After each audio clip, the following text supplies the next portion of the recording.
lasagna. That 666, that's gematria. With the cleans, with the kids on genitalia. Yeah, they filming and they stalking, no they watching ya. No they watching ya, don't let them pry on ya. Inside your fucking head like some Tylenol. Death by numbers, area 51. They try to shut you up when you want to some. When I emailed you? Yeah. Oh, I didn't. You know what? I must have missed that email then, because I sent you the question mark because I didn't think I got a response, but maybe it went into I don't know. Maybe I missed it. Do you want me to record the audio too, just in case? So when you're doing Skype, you see that you're on a laptop now. Yep. So the bottom right-hand corner, you know those three dots? Mm-hmm. If you go to there, you can go to Start Recording, and you can record this video version of the episode. And then you can, shit. It's that easy, huh? Yeah, well, now it is, because it wasn't always like that. Before, you had to use a third party. You had to use some other software. Yeah, I have OBS. Sorry to cut you off. That's all right. I have I think it's called OBS, because I used to do a Packers podcast, and I would do like a lot of my screen sharing and stuff like that when I would be breaking down like film analysis and stuff like that. So I used to use OBS. I'm like, shit, well, would I have to use OBS for this? But now you say you can just record it right on here. Yeah, you can, and then so in a group chat, or our connection, when where the chat room is, where if we want to talk on Skype, the video after it's done processing will just let me turn that off. It'll just pop up. So then we both have access to download it, and they give you like I think it's like 30 days it'll be available. So you have 30 days to download it. You just sign out the Skype, and we'll see it in that chat right there. So it pops up right after we're done with this call. If it's a short call, it'll pop up pretty quickly, and then we both have access to it. The Zoom does the same thing too. If you have a pro account, you can record it, but only the host gets all that information. So then you'd have to share it via like Dropbox or whatever. But on Skype, yeah, because you used to have to use a third party. It was a pain in the ass, because some of them would work, and then there'd be updates, or sometimes that for some reason it wouldn't work, and so there'd be no other way of recording. And now you can literally record right from Skype. And what I've done too is, as audio backup, if something happens to my audio recording on Pro Tools, I can always use the video recording, put it into Pro Tools, some type of audio software, convert it from video to an audio file, and then you can use it as an audio backup, just in case you lose the recording or whatnot. So it's nice to have, just as a backup too. Oh, great. Yeah, man. I mean, I'm going to have to check out all that kind of stuff, because I know that you're, and I'm already recording, little advice I got from you, man. Always be recording. So, yeah, because I know you mostly do interview style podcasts. You don't really you wouldn't make like a solo-sode and like maybe explore a topic or something like that. Have you? Or I think I've only seen interviews. But that's something I've explored a little bit, because by the way, do you want to start recording? I'll hit record on Skype, just in case. That way we'll both have access to it. Okay. And if you want to, if you need a backup for anything, yeah, I'll buffer for a second, then I'll start going. But yeah, so I have explored that, because Rockfin contacted me, because they knew I was friends with Sam, and Sam was like kind of helping recruit people, and they asked about putting my podcast on their platform. And I mean, one of the first things I talked to them about was censorship, because I don't know if you're familiar with this, but Whitney Webb just told us that The Last American Vagabond just got deleted off YouTube today. All his stuff just disappeared. Oh, no. Yeah. So, and apparently he can't get access to any of his Google accounts, anything related to Google, YouTube. He can't get access to any of that stuff, and it just kind of, blocked him out of it. So he's still in Rockfin, and Whitney Webb went to Rockfin. A lot of Jimmy Dore's on Rockfin. So Rockfin seems like they're embracing the idea of maybe, that's their niche, embracing the idea that they can get the alternative media crew there. and people who might be going against the grain. Hopefully that continues. I mean, hopefully it's not a great like business trick, like, hey, come over here, because we don't censor you. And then once they start making money and they start getting marketers and people who have issues with the things we're talking about, then maybe they, backtrack a little bit. But they contacted. I can never give a short answer for anything. Fantastic. Yeah, as a host, you kind of like guests like that. You don't have to. I've had guests where, and I've thought about that actually a lot lately. I'm like, I'm kind of like that guest that I love. That I'm like, there's certain people I book, and I'm like, I just have to ask a question or two, and they're just gonna start flowing. I don't have to do any work, any preparation. But yeah. So they contacted me in regards to doing a show on Rockfin, and I told them like my show, like my interview show. I want that to. I mean, the whole idea of the ripple effect is to get these conversations out there as much as possible, as far as possible, and hoping and having some type of impact. And if I put any restrictions on there, like put it behind a paywall or put it on a website where you have to be subscribed, some type of payment to get to it, then it kind of goes against what I believe and what I'm attempting to do. For me, the message in the conversation is the most important part. So, so then I'm like, well, they seem like a cool company. Maybe I'll do something there. So then I thought about doing something like, call it like Ricky's Rants, and just do and you've thought about putting that on the regular feed as well. I have. Obviously you've listened to many. Hell shows. yeah, man. I've explored that quite a bit. But what it is. Watch, you're gonna one day you might be like, let me try this whole solo thing. Have you done anything like that before? Well, like a solo? Yeah, I actually did a 4.5 hour coronavirus expose. Holy, yeah. Like how long did it take you to do? It wasn't one take, right? Oh, it was one take, straight up. I so I'm really bad. I'm really bad with text. So I was just going to YouTube and I would play the video and I'd sit there and like watch the video and react while the video was going, and then I would talk after the video, and like I broke it down into sections, time-stamped everything for 4.5 hours. Like I just completely like broke it into 4 or 5 chunks of what I thought was all going on. First it was like exposing that this whole thing's a hoax, and then it was moving into, well, why is it a hoax, and why would they do something like this? Have they done something like this before?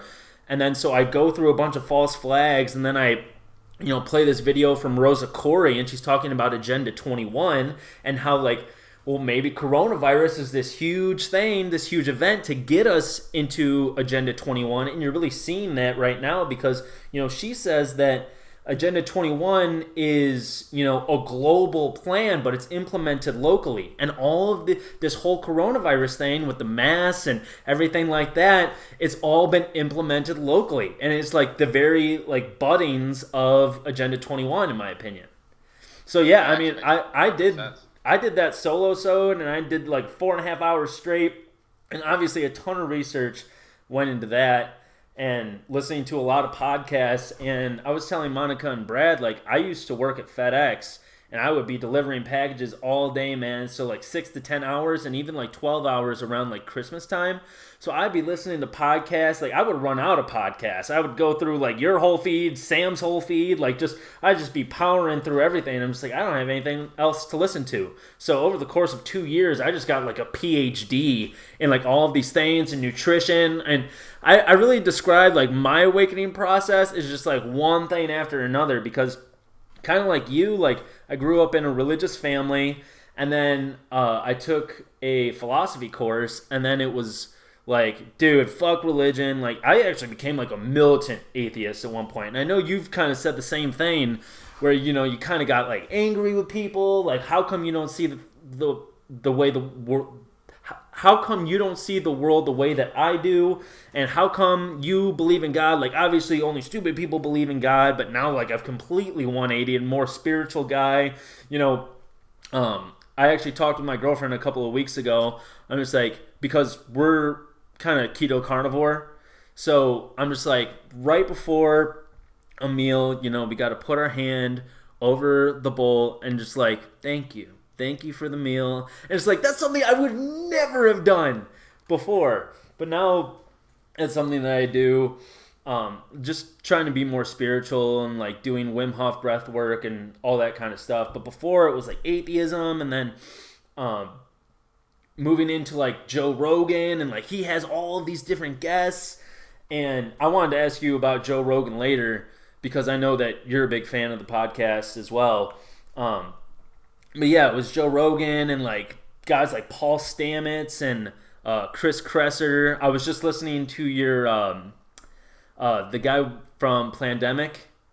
I was just listening to that interview. Yeah. And dude, that guy is a sweetheart. I'm just like, wow, he's just such a like gentle man. Like just sounds like salt of the earth kind of guy.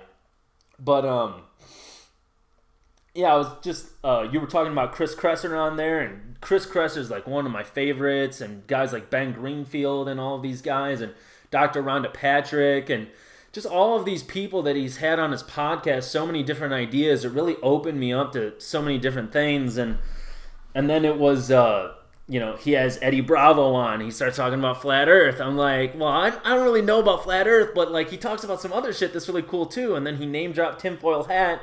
And actually the first episode that I listened to from Tinfoil Hat was Monica and Brad, episode 163, where they were talking about the Clinton Global Initiative and Jeffrey Epstein. And then so after that, I'm telling everybody, there's this billionaire, he's got a pedophile island, and everybody's calling me crazy. And now that's mainstream news, right?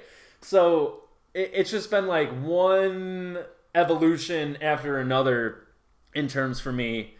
And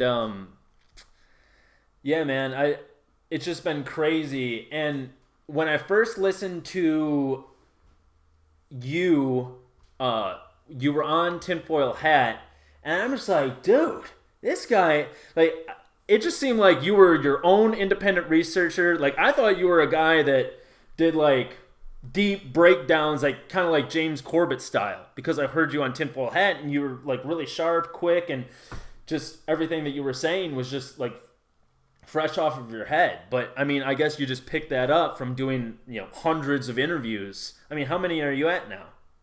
Yeah, I think I'm in the process of uploading 272, and so it's 272. It's been a lot. I mean, I still think I still make a lot of the same mistakes, and there's things I need to work on. I think a lot of the anxiety and stuff has gone away. I forget who I was just talking to recently that I said like it was when I talked to Edward Griffin, Mr. Griffin, the OG. He was like the first guest in a long time. I can honestly say I was like nervous to talk to, just because he's been doing it for so long, and I mean just years of like watching interviews with him and documentaries with him and whatnot. I'm actually in the process of hoping to possibly get him on the next Union of the Unwanted. See how that goes. But, it's it's been the thing is health and nutrition has always been something that I was super passionate about. Even before I was into like alternative media and alternative views on the world. So it was easy transition because it was I've always been in the exercising, sports. I just like doing physical things. I played basketball. When I was younger, I skateboarded and BMX. I just like doing physical things, and so health and nutrition was always a way of like, okay, I was always intrigued with like, how do I push my body to the next level? How do I utilize my physical benefits, and then when you start finding out about like just all the conspiracies related to food and the food pyramid and big pharma, everything from like we've been lied to about ADHD, about cholesterol, about fats being bad for you, and people like Gary Taubes and the Case Against Sugar was his book, I believe. Yep. And I think, or was it everything was a big? What if everything was a big fat lie?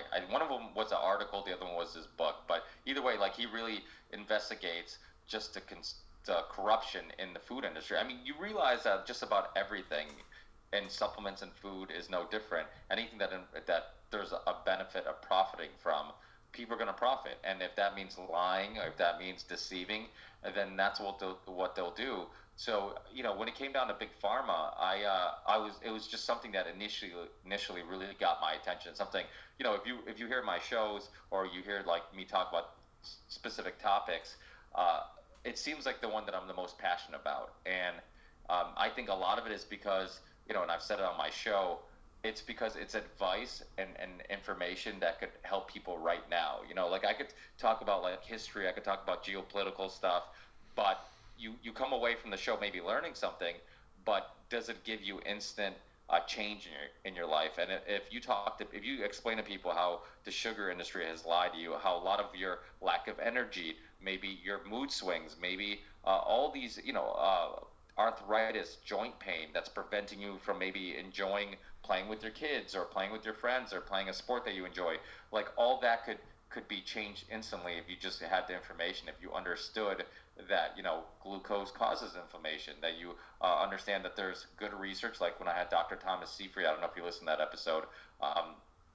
He's the guy from is it Boston University that he has like 150 peer-reviewed studies. He has a book called Cancer as a Metabolic Disease, and he talks about like how you can use the ketogenic diet as a therapy to fight cancer, cure cancer in some cases possibly. And I believe it's like 80% of cancers can almost be completely eradicated by the ketogenic diet. Well, the thing is, like, we know for sure, like, if you talk to any mainstream doctor and you just say, hey, does cancer cells use glucose as an energy source? They'll say yes. But then they don't follow up by saying, yeah, so you should, if you have cancer, you should not be, one of your biggest focuses should be removing glucose from your diet. They don't say that. It's like, but it's common sense. Like, okay, if we agree that this is the energy source, wouldn't it make sense that it would be super beneficial if we remove that energy source from cancer? I'm not saying it's going to cure, prevent it for everybody, but obviously there has to be some positive effects. And if you look at like the Charlie Foundation and some research that Dr. Thomas Seyfried's involved in too, they see that even people who are doing the keto diet and are doing the typical chemo and radiation, they're recovering faster. They're having benefits. People who are fasting, same thing. So there's all these ways you can improve your health that don't involve a pill, don't involve some expensive medication, and you can bypass a vaccination.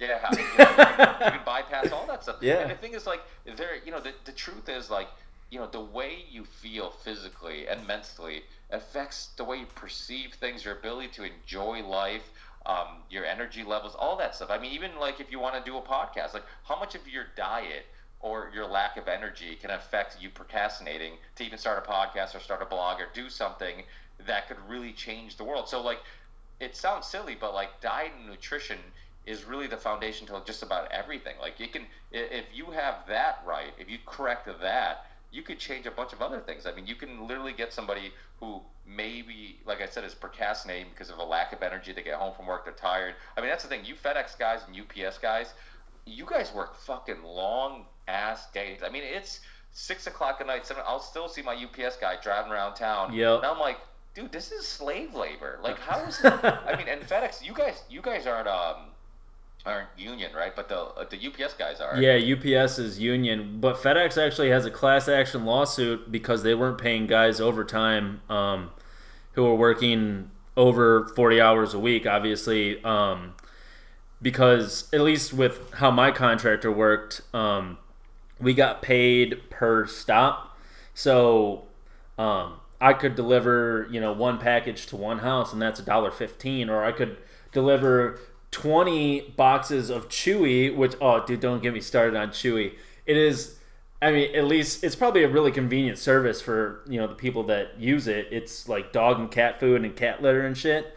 But let me tell you, those things can be 100 pounds with cat litter and dog food in the boxes. And then, some customers, they'll stock up for months and then they'll have like 20 boxes. And I only get paid $1.15 for that stop. So, wow. Yeah, so it sucks. But I mean, yeah, what you were saying is, UPS, I mean, I think those guys, a lot of them are making like 60, 80, sometimes even 100K because of their union, and they all get paid overtime. So you think it benefits? Well, you guys?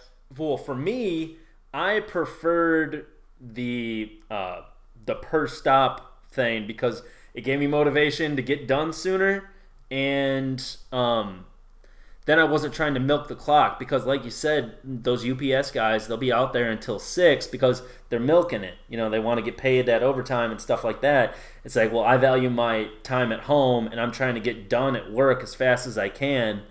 So, yeah, I preferred being paid per stop as opposed to not be. But, like you were saying about nutrition, man, I mean, at FedEx, I wasn't eating all day.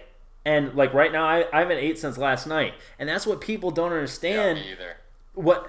And they don't understand it, man. And like, I try telling my dad, because he's like borderline diabetic, which Chris Kresser says, in the next decade or two, we could have as many as like 2/3 of the population being pre-diabetic or diabetic, which is mind blowing to me. But I try telling him, I'm like, you don't have to eat 3, 5, 6, 7 times a day. Like, you don't have to snack. You don't have to do any of that. He's like, well, I get hunger pains. I'm like, start small. Maybe you stop eating at 8 and you start eating at 8. That's a good 12-hour fast. Like, that's decent. And then you can work your way up to the 16 or, a 24. I mean, in some cases, you would want to do a 24. I mean, I've done a 5-day fast before, which was tough. Really? Yeah. And after water fast, so just water, that's it? Yep, just mineral water. That's all I drank. And I think I would include like a little apple cider vinegar, which I fucking hated, but on day 3 it's like, oh, I can't wait for that apple cider vinegar. You're about to get home, it's like, oh man, I just want that apple cider vinegar so bad. But on day 6, when I started eating again, you have to be really careful introducing food back in because your stomach's just not equipped for a big meal or something. Even though you just want to eat everything around you, I just sauteed some vegetables and ate a little bit of peanut butter, and it was under 500 calories. And the next day I pumped it up to like 750, and then the next day maybe like 1,200 or something, and then I started eating normal again. But I mean, I lost like 16 pounds in those 5 days, ton of water weight. I mean, the before and after pictures of my face especially, completely different. And guys like Ben Greenfield and some of these other fasting gurus and stuff to say, a 3 to 5 day fast is actually, you should actually probably do that, 2 to 3 times a year at least, just for, clean out your cells and detox. Yeah, detox. And what's it called? Aprophagy, or it's on the tip of my tongue. Autophagy, where your cells like eat themselves or whatever. And so a lot of people during these extended fasts, they actually, a higher level of stem cell production occurs, and old injuries could actually be fixed. Well, maybe not completely fixed, but a lot of improved. So, you get that improved stem cell growth and the autophagy and stuff like that, and it could really help a lot for a lot of people. But just trying to tell people that you don't need to eat all these times a day. I remember when I was trying to bodybuild, I was eating 6-7 meals a day, and by the time I got to like the 6th or 7th, I'm like, I don't even want to eat this. I'm not even hungry right now. But my coach was just like, oh, you need to eat your meals, you need to hit your macros and stuff like that. And like, granted, I lost like 35 pounds in 2.5 months, and I was looking pretty cut, but I also lost a substantial amount of strength because I was eating chicken and brown rice and broccoli, and it just wasn't satiating at all. And I actually passed out at the gym one time, and because I was just eating like chicken and broccoli, and then I just felt super lightheaded, went to the bathroom, just and ever since I went on keto, started eating high fats, or maybe not even eating at all, my body gets fat adapted. I can go to the gym on a 24-hour fast and crank out a workout. And people would say, oh, no, well, you got to have, a certain amount of sugar in your salads. You should eat a banana or protein shake or this or that or the other thing before you go to the gym so you can really get that explosive effect to your workout. I'm just like, well, I actually feel a little bit better when I don't have any food in my system and I'm working out. I'm the same way. Yeah, I feel the same way. It's funny because you try to explain to people, like, like last night, for example, Sunday nights I play pickup soccer, and we play 7 to 9. Sometimes usually we go longer. Yesterday we played 7 to 10, and we're done, and I'm like, I was telling one of my buddies, I'm like, I still haven't ate a damn thing today. And they're like, shut the fuck up. I'm like, yeah. I'm like, he's like, I couldn't do it. I'm like, you couldn't do it because your body is dependent on glucose. Yep. Your body. I'm like, I was the same way. I remember when I used to go play pickup basketball.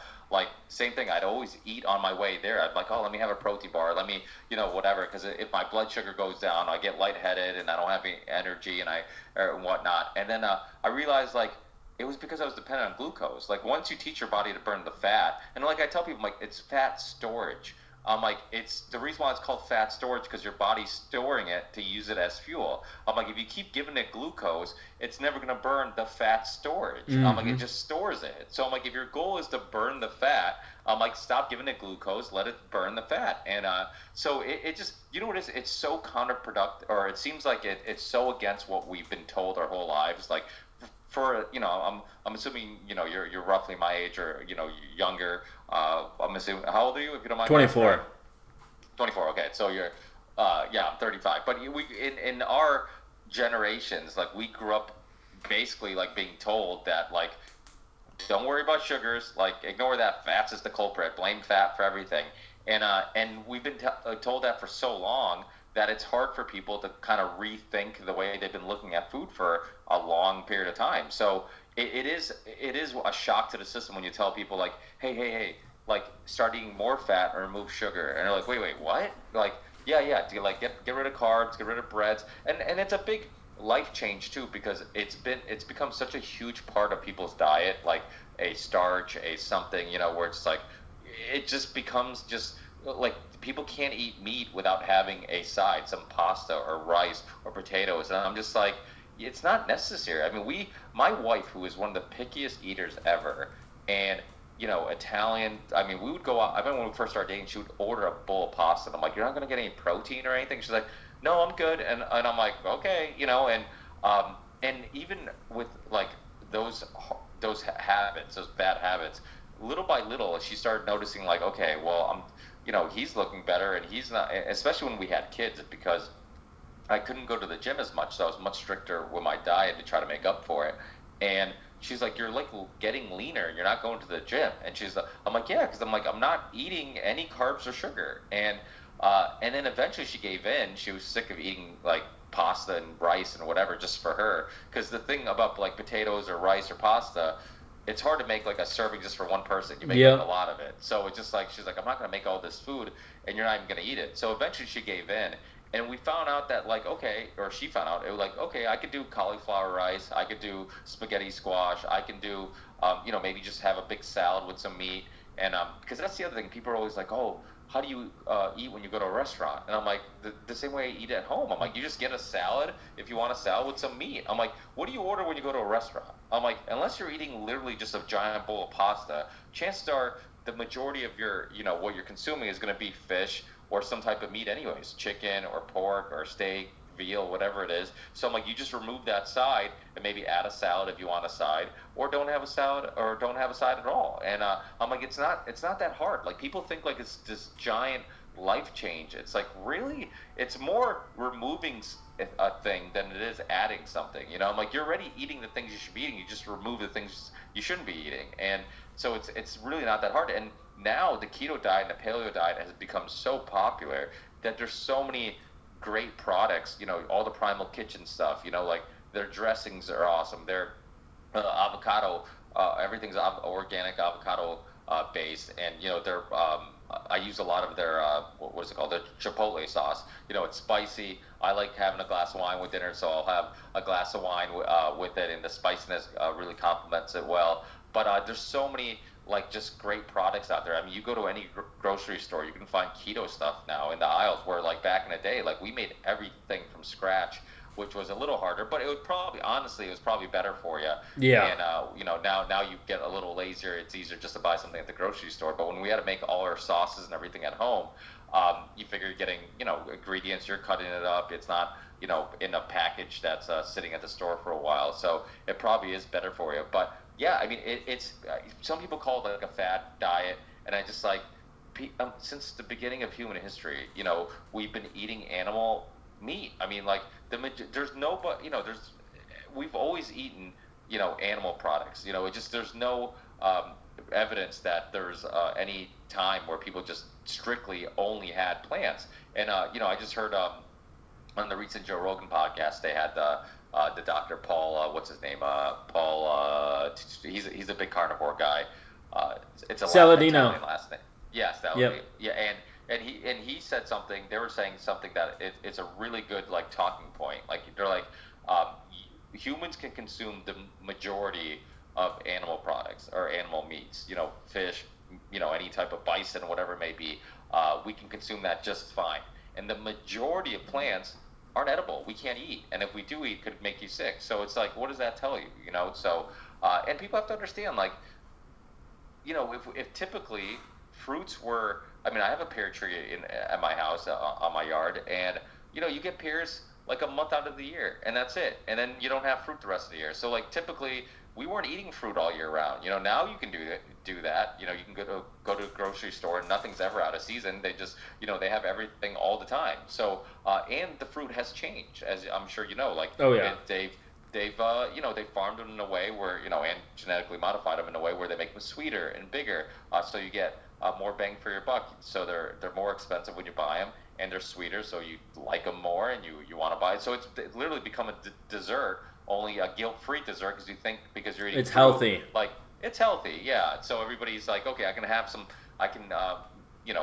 get my fix for my sweet tooth, but yet I'm having something healthy, so I don't feel guilty about it. So it's without a doubt. I mean, the food industry is. I mean, the same thing with like when I was on Tinfoil Hat. One thing that Sam didn't know much about, and we talked about on the air, and I think before we recorded also via email or something like that. We talked about the history of like the anti-depression drugs, the anti-anxiety drugs, all this stuff, and I referenced a documentary called "Making a Killing" about all that stuff, which I also have corrected.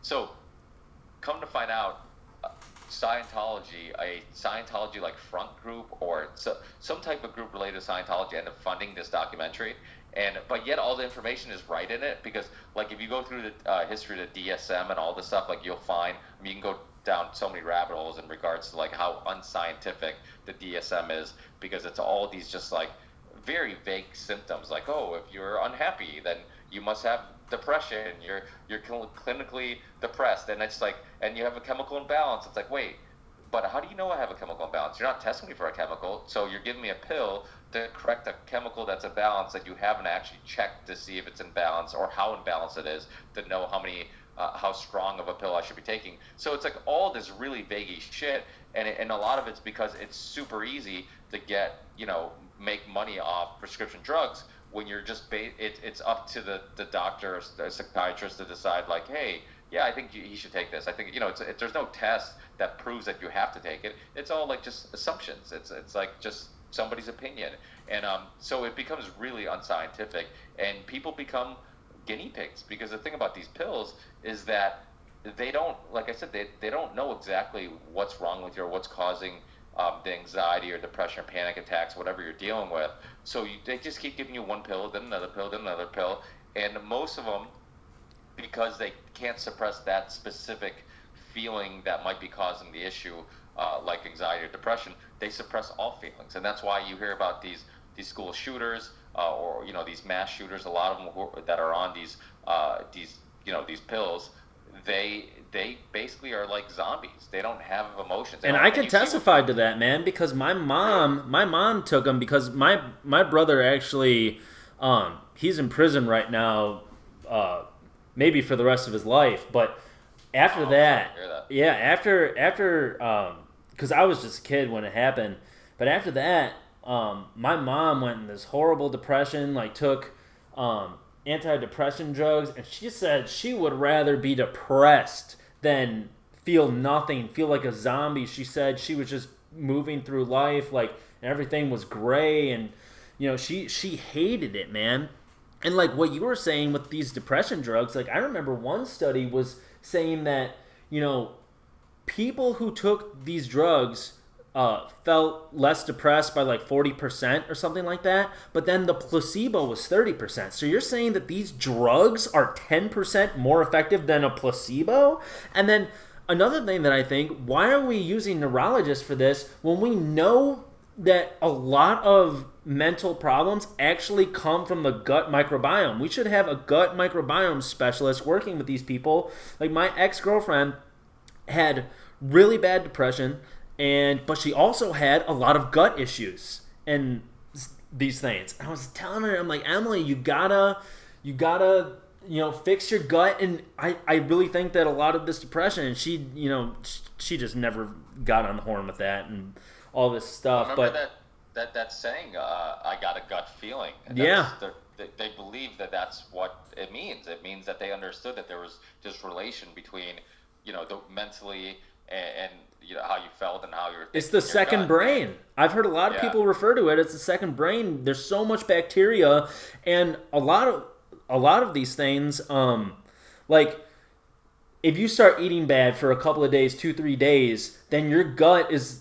signaling to you like it wants more of that. And then it, after the course of like 2 or 3 months of eating clean, then you start to crave like only clean foods, but it takes a while. So if you start eating poorly, your gut is sending, and dude, sometimes those signals are overwhelming, like you walk past the cookie aisle or some shit like that, it's like, I need those Star Spangled Banner Oreos right now. And I mean, I fucking got them. Because it was like the impulse was almost just so overwhelming. Like I just had to grab those cookies at that very moment. And all those signals are coming from the gut and those bacteria telling you to get those cookies or to order that pizza or something like that. And so why wouldn't we think that same impulse could also have negative effects? A lot of people have stuff like leaky gut, and Chris Kresser talks about it all the time. You need to fix your gut. Change or fix your gut, fix your life. With a lot of these things, especially people with mental issues. I mean, I think a lot of these things can be traced back to gut health. I completely agree. I mean, when I had some gut issues a while ago, similar to you, I was in a car or a truck a lot. So that's when I was catching up to podcasts. So I was constantly listening to them, and that's how, I mean, I'm sure you listened to, a couple interviews where I mentioned this, but that's how I got into them, because I was constantly commuting, and it gave me something productive to do while I was commuting. I could listen to something thought-provoking and interesting. So what the fuck was my point? gut. So sometimes on a long drive home, later at night, or you work with a long day, I would smoke a cigar. I love cigars, so I would have a cigar on the way home. It would keep me up. The nicotine would kind of give me a little bit of a stimulant, and sometimes I'd have a coffee with it or whatever. Sometimes I would do that in the morning, and but I've been fasting. I've been doing basically I eat one meal a day. So similar to yourself, I eat late at night, and that's it. And then I don't eat again until the next day, regardless if I'm doing physical activity or not. And but I think all that smoking and drinking coffee on an empty stomach was fucking up my gut. And then eventually, after a while of doing this, I felt like shit. Like I couldn't get out of bed, and I'm like, what the hell is wrong with me? And it felt like a gut issue, only because it was the only thing that could explain the way I felt. Because I'm like, I don't have a cold, I'm not sick, but I just feel like I have something's wrong. And it's hard to explain gut issues, but I couldn't eat anything. I had no energy mentally. I felt like a mess. And I had yogurt. I'm like, let me try yogurt. Let me see if the probiotics help with this.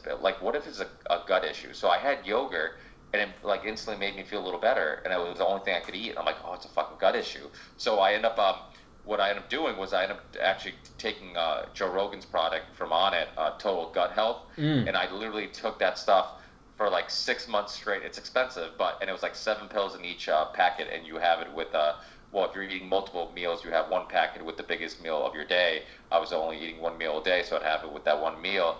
And it's like seven or eight pills. It has like probiotics, prebiotics, enzymes, a bunch of stuff. So it's like a little bit of everything.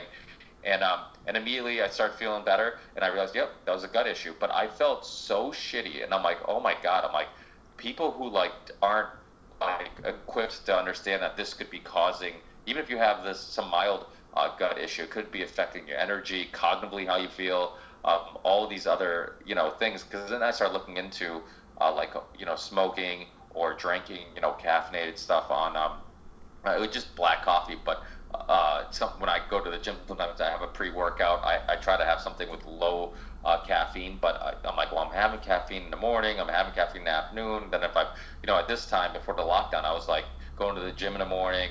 Sometimes I'd be a little run down in the afternoon, before a podcast or whatnot, or when I get home to hang out with the kids because I'm up so early to go to the gym before work. And then I play basketball late at night. So then I'm like, oh, I need a little upper again. So I have constantly having caffeine on an empty stomach, and I think just all those things started adding up and giving me issues. And then I started talking to friends about it. Like I'd have a friend that like, oh, I don't want coffee. We'd go out to dinner with a group of us, and like, oh, I love espresso. We'd have an espresso after dinner, and my friends that didn't want it, before I had this issue, I was never even, I never even thought twice about why they didn't want one. I just assumed they didn't want one. So I started asking people when I was around them, like, hey, does it not make you feel good, or do you just not want one? And they're like, no, it fucks up my stomach. And then I'm like, I'm like, and then I start, going with the spiel about like, hey, it could be a gut issue, and I'm like, hey, look into this, or, here's some information, here's a podcast, here's this, here's that. And I started becoming much more aware. And then I started talking to my mother, because my mother doesn't drink coffee. And I'm like, Mom, why don't you drink coffee? And she's same thing. She's like, oh, it fucks up my stomach. I'm like, gut issue, And so then it started, it just, I didn't realize how many people that I was surrounded by and hung out with all the time that probably had some type of gut issues I wasn't aware of. And until I started researching myself about like caffeine and anything else could stimulate some gut issues you might have. So and it depletes zinc. I mean, if you drink over 400 milligrams of caffeine in a day, you could start really seeing some serious zinc depletion.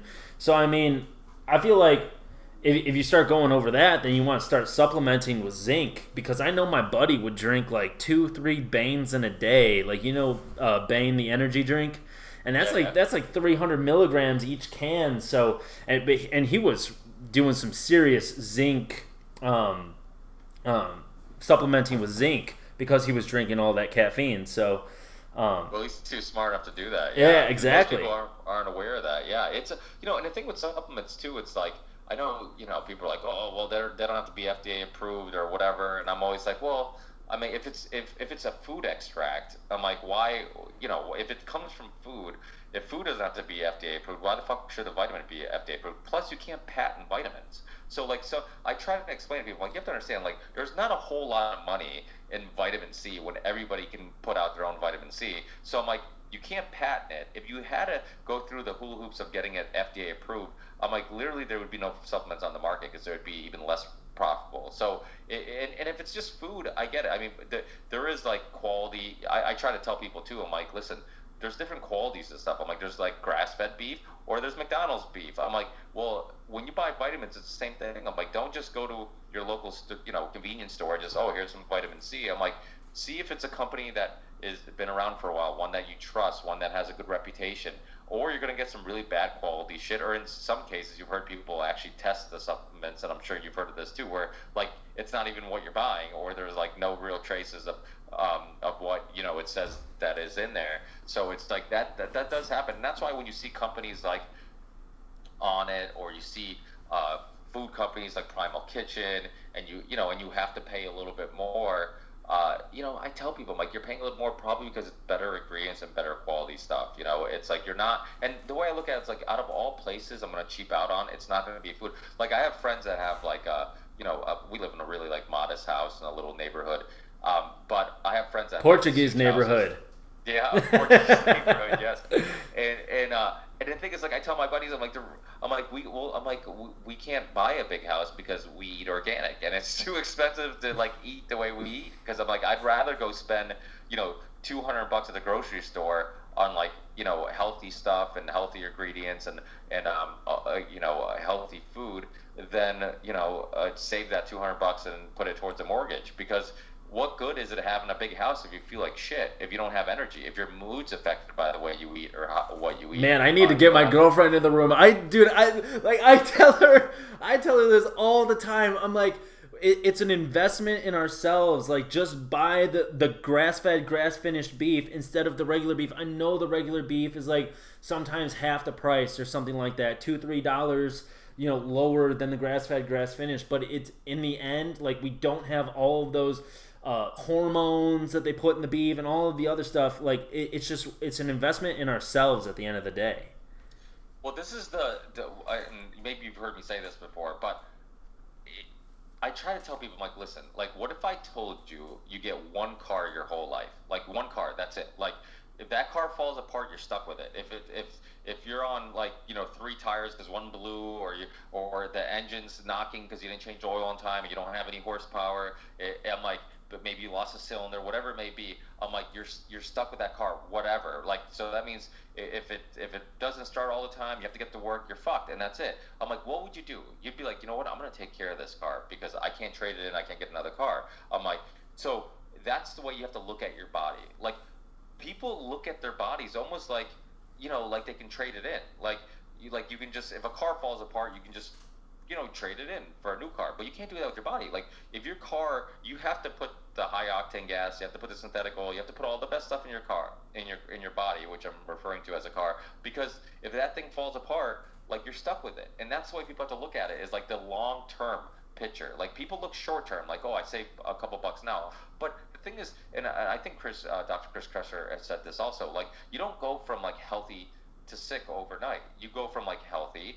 and then your life decisions by maybe not picking the best quality food, maybe not eating the best stuff, maybe snacking too much on bullshit, maybe drinking too much Gatorade and all this electrolyte and sugar and all this nonsense that you really don't need when you're playing video games at home. I mean, that's really for like high intense athletes. I mean, when it first was put together, I mean, it was about helping the Florida, I think the football team, the Gators, in regards to, just trying to stay hydrated, because you're working, you're exercising, and you're playing football in such humidity and such a heat that you need some help and kind of holding that hydration. But the majority of people are using it as just a drink, and so many things that we snack on that we don't even take in consideration isn't even really food, and you get zero nutritional value from. And so it's like, you have to look at your body like, okay, if I'm making these poor decisions now, yeah, like, I feel fine, but little by little, it could have a negative effect on you. And then when you hear these stories of, like, my wife used to work at a bank, and she'd be like, oh, you know that guy John who's a customer? I'm like, yeah. He's like, he just died, like, out of nowhere. He just had a heart attack, whatever. And I'm like, and I would always tell him, like, you think it's random. You think it was just... But I'm like, I bet you if I looked at his medical history, if I looked at his lifestyle, if I looked at, really investigated how he ate, how he lived, all this stuff, I'm like, I bet you this didn't just happen out of nowhere. I'm like, I'm sure it was just poor decisions. And I'm sure there's some spontaneous things that do happen, but the majority of the time, it just adds up. It's poor decision after poor decision of maybe, not getting enough sleep, maybe eating on the go all the time because you don't want to actually sit down and have a good meal, getting takeout, snacking, not exercising enough. All these things will add up, and then next thing you know, you're sick, and you're like, oh, what the fuck? How did this happen to me? And it's just like, I truly think that it's like all those decisions will someday catch up to you. Maybe it's when you're 40, maybe when you're 50, maybe when you're 60. But one day you're like, oh shit, I have stage 4 cancer. How could this be? And it's like, well, you've been fucking, eating sugary stuff your whole fucking life. You get almost zero nutrition out of what you eat. Like I forget who said it. I'd love to give them credit, but they say, like, when you eat, it's like either helping you or hurting you. You have to look at it that way. Like, is what I'm eating helping me or hurting me? Is there some proteins, amino acids like you get from meats, and that can help you, and or is it something that's literally like there's no nutritional value? It's just a lack of like self-control, and I just have these temptations of like eating this because it has good flavor, or I like the crunch, or whatever it may be.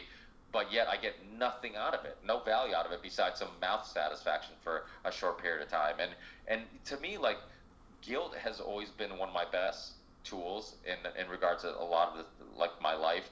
And I feel guilty when I eat like shit. My wife would always be like, "Oh, well, you gotta stop being so hard on yourself when you have a bad day of eating or whatever." I'm like, you don't understand. I'm like, it's not a bad thing. It's what motivates me tomorrow to not do this, make the same mistakes. It's what motivates me tomorrow to get back on track.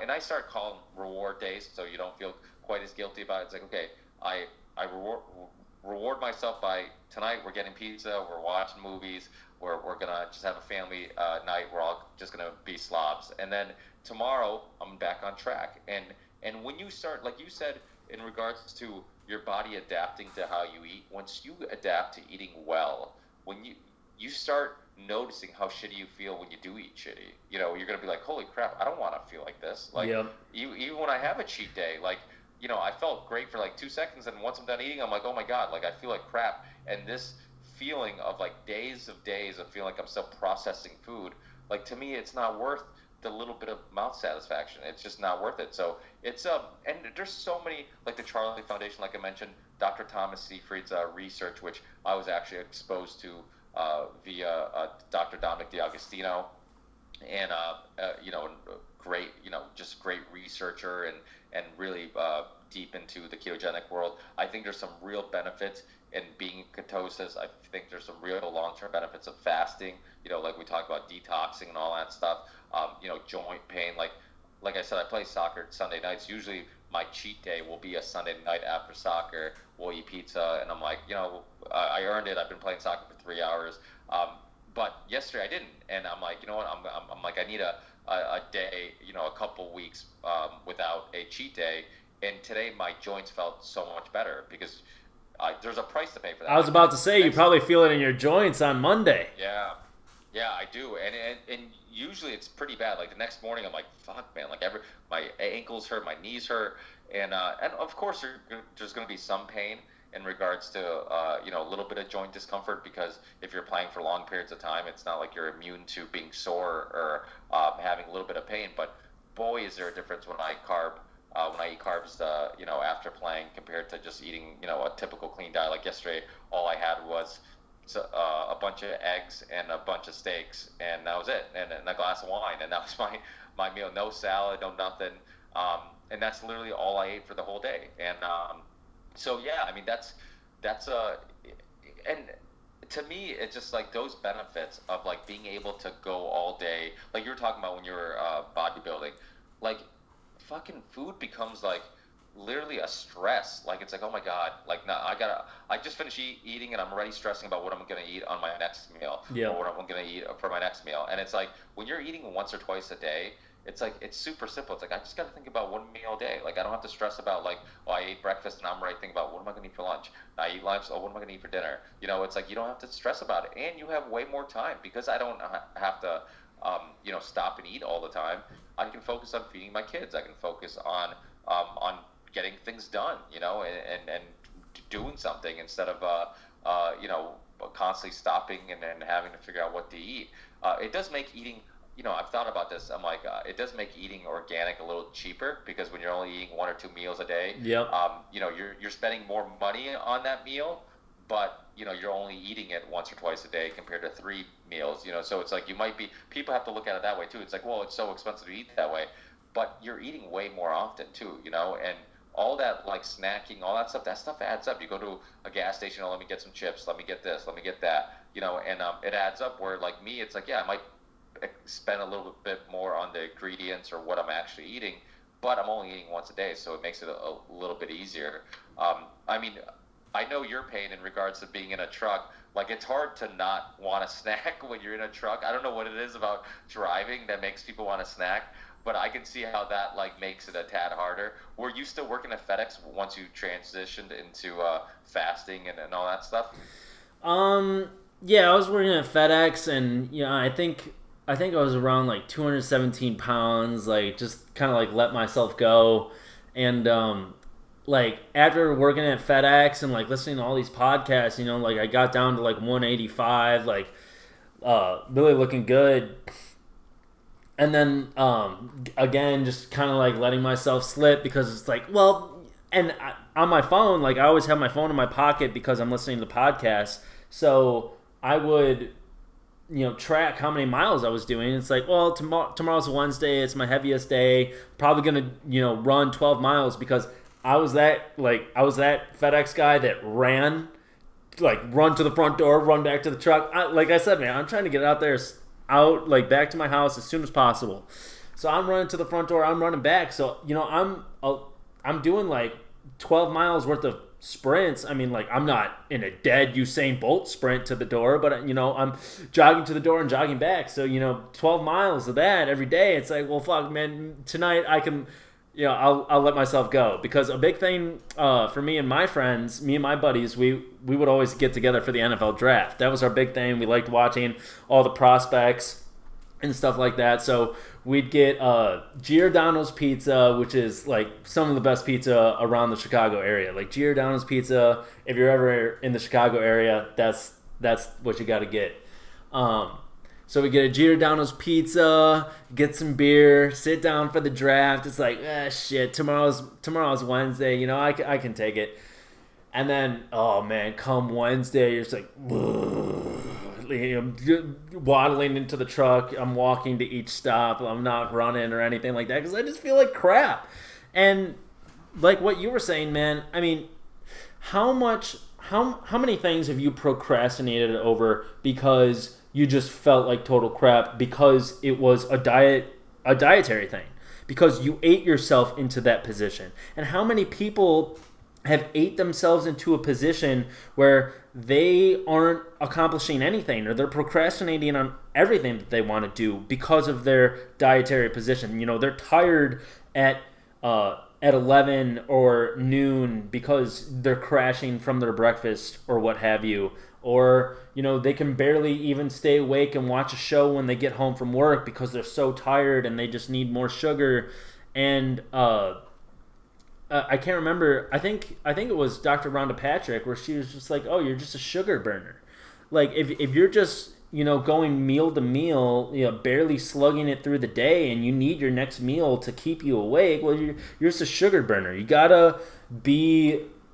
You want to use what's on your body first, and what's better than fat as a fuel source? I mean, it's your brain's preferred fuel source.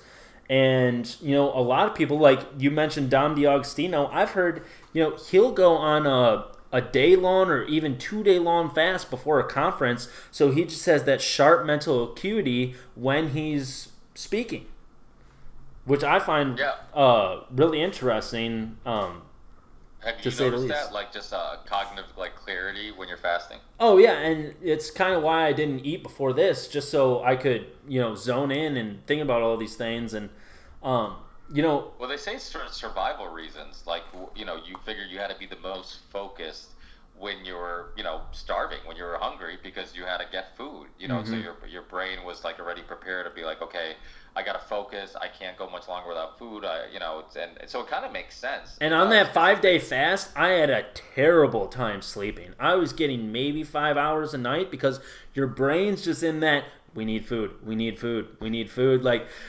so it's hard to sleep at night because your body is just like, hey man, like I know you're tired and I know it's midnight, you got to be up at 6, but you haven't eaten in 3 days. Like, what's going on? Like, should we go out? Should we go hunting? Should we go kill an animal and fucking eat it? Like, How was your energy levels? Well, with the lack of sleep, it probably didn't help. Yeah, the lack of sleep didn't help, and I don't know. Well, you probably had more energy than somebody would assume with less sleep and no food. Yeah. So, I mean, I was getting 5 hours a night, and I was still, going to FedEx, running my 10 miles, delivering all my packages, doing what I had to do.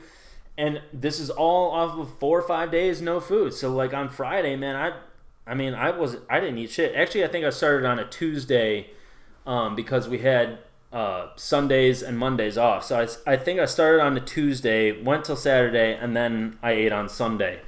So, yeah, I mean, no one would have ever guessed that, I'm 5 days no food and, I'm delivering my 180th stop And I've ran 12 miles in the day, and no one would ever guess that I haven't eaten a single bite besides apple cider vinegar for the last 4 or 5 days. Well, you're starting to see people who do the keto diet and people who fast. Something they're starting to be much more critical with is electrolytes. Well, not so much like a sports drink like a Gatorade, but water with electrolytes. Because one thing that is kind of hard to do, you don't realize that like some of the salt, the potassium, some of the stuff you get from your food, some of the moisture you get from your foods will keep you hydrated. It's easier to stay hydrated when you're eating. When you're fasting for long periods of time and you're having nothing but like possibly water and coffee, then it's harder to stay hydrated. People will have issues with cramping. I know Wolf, what's his name? Is Robert? No, what's his name? Rob Wolf. Yeah, Rob Wolf. I was second guessing myself. Rob Wolf. He he talked about how when he was trying to diagnose people, try to figure out like what their issues are when they went on a paleo or keto diet or whatnot, they found, and I think he actually describes the blossoming of his new company. He has like some electrolyte company, and that's what provoked his interest in it, was because he was finding out that a lot of people were having like headaches or low energy or cramping when they were transitioning to keto-like diet and fasting. It was because of just a lack of hydration. They were having a hard time staying hydrated. That's why, like a lot of times during the day, especially if I do a lot of physical activity, I'll drink like the core waters, or something that has some electrolytes or something in there to kind of help me stay hydrated a little better. Even some alkaline water or something that has. But then guys like Ben Greenfield make me scared to even drink out of plastic. So then I get nervous about buying those waters because I'm just like, all right, well, like I'm getting the hydration and the electrolytes, but then I'm getting like all those phthalates or whatever they're called from the plastic. Yeah, it is. It's funny you say that because it's like so many things. Even like I've even I've gotten so far into getting like completely natural. Like for a long time, actually, I still do it. I brush my teeth with like only charcoal, like charcoal toothpaste. I use this deodorant that was all like natural ingredients because I'm like anything I put on my body or in my body, like there's chemicals in it, so it has to have some effect on you. And there's a crazy podcast I did. This was quite a while ago with this guy.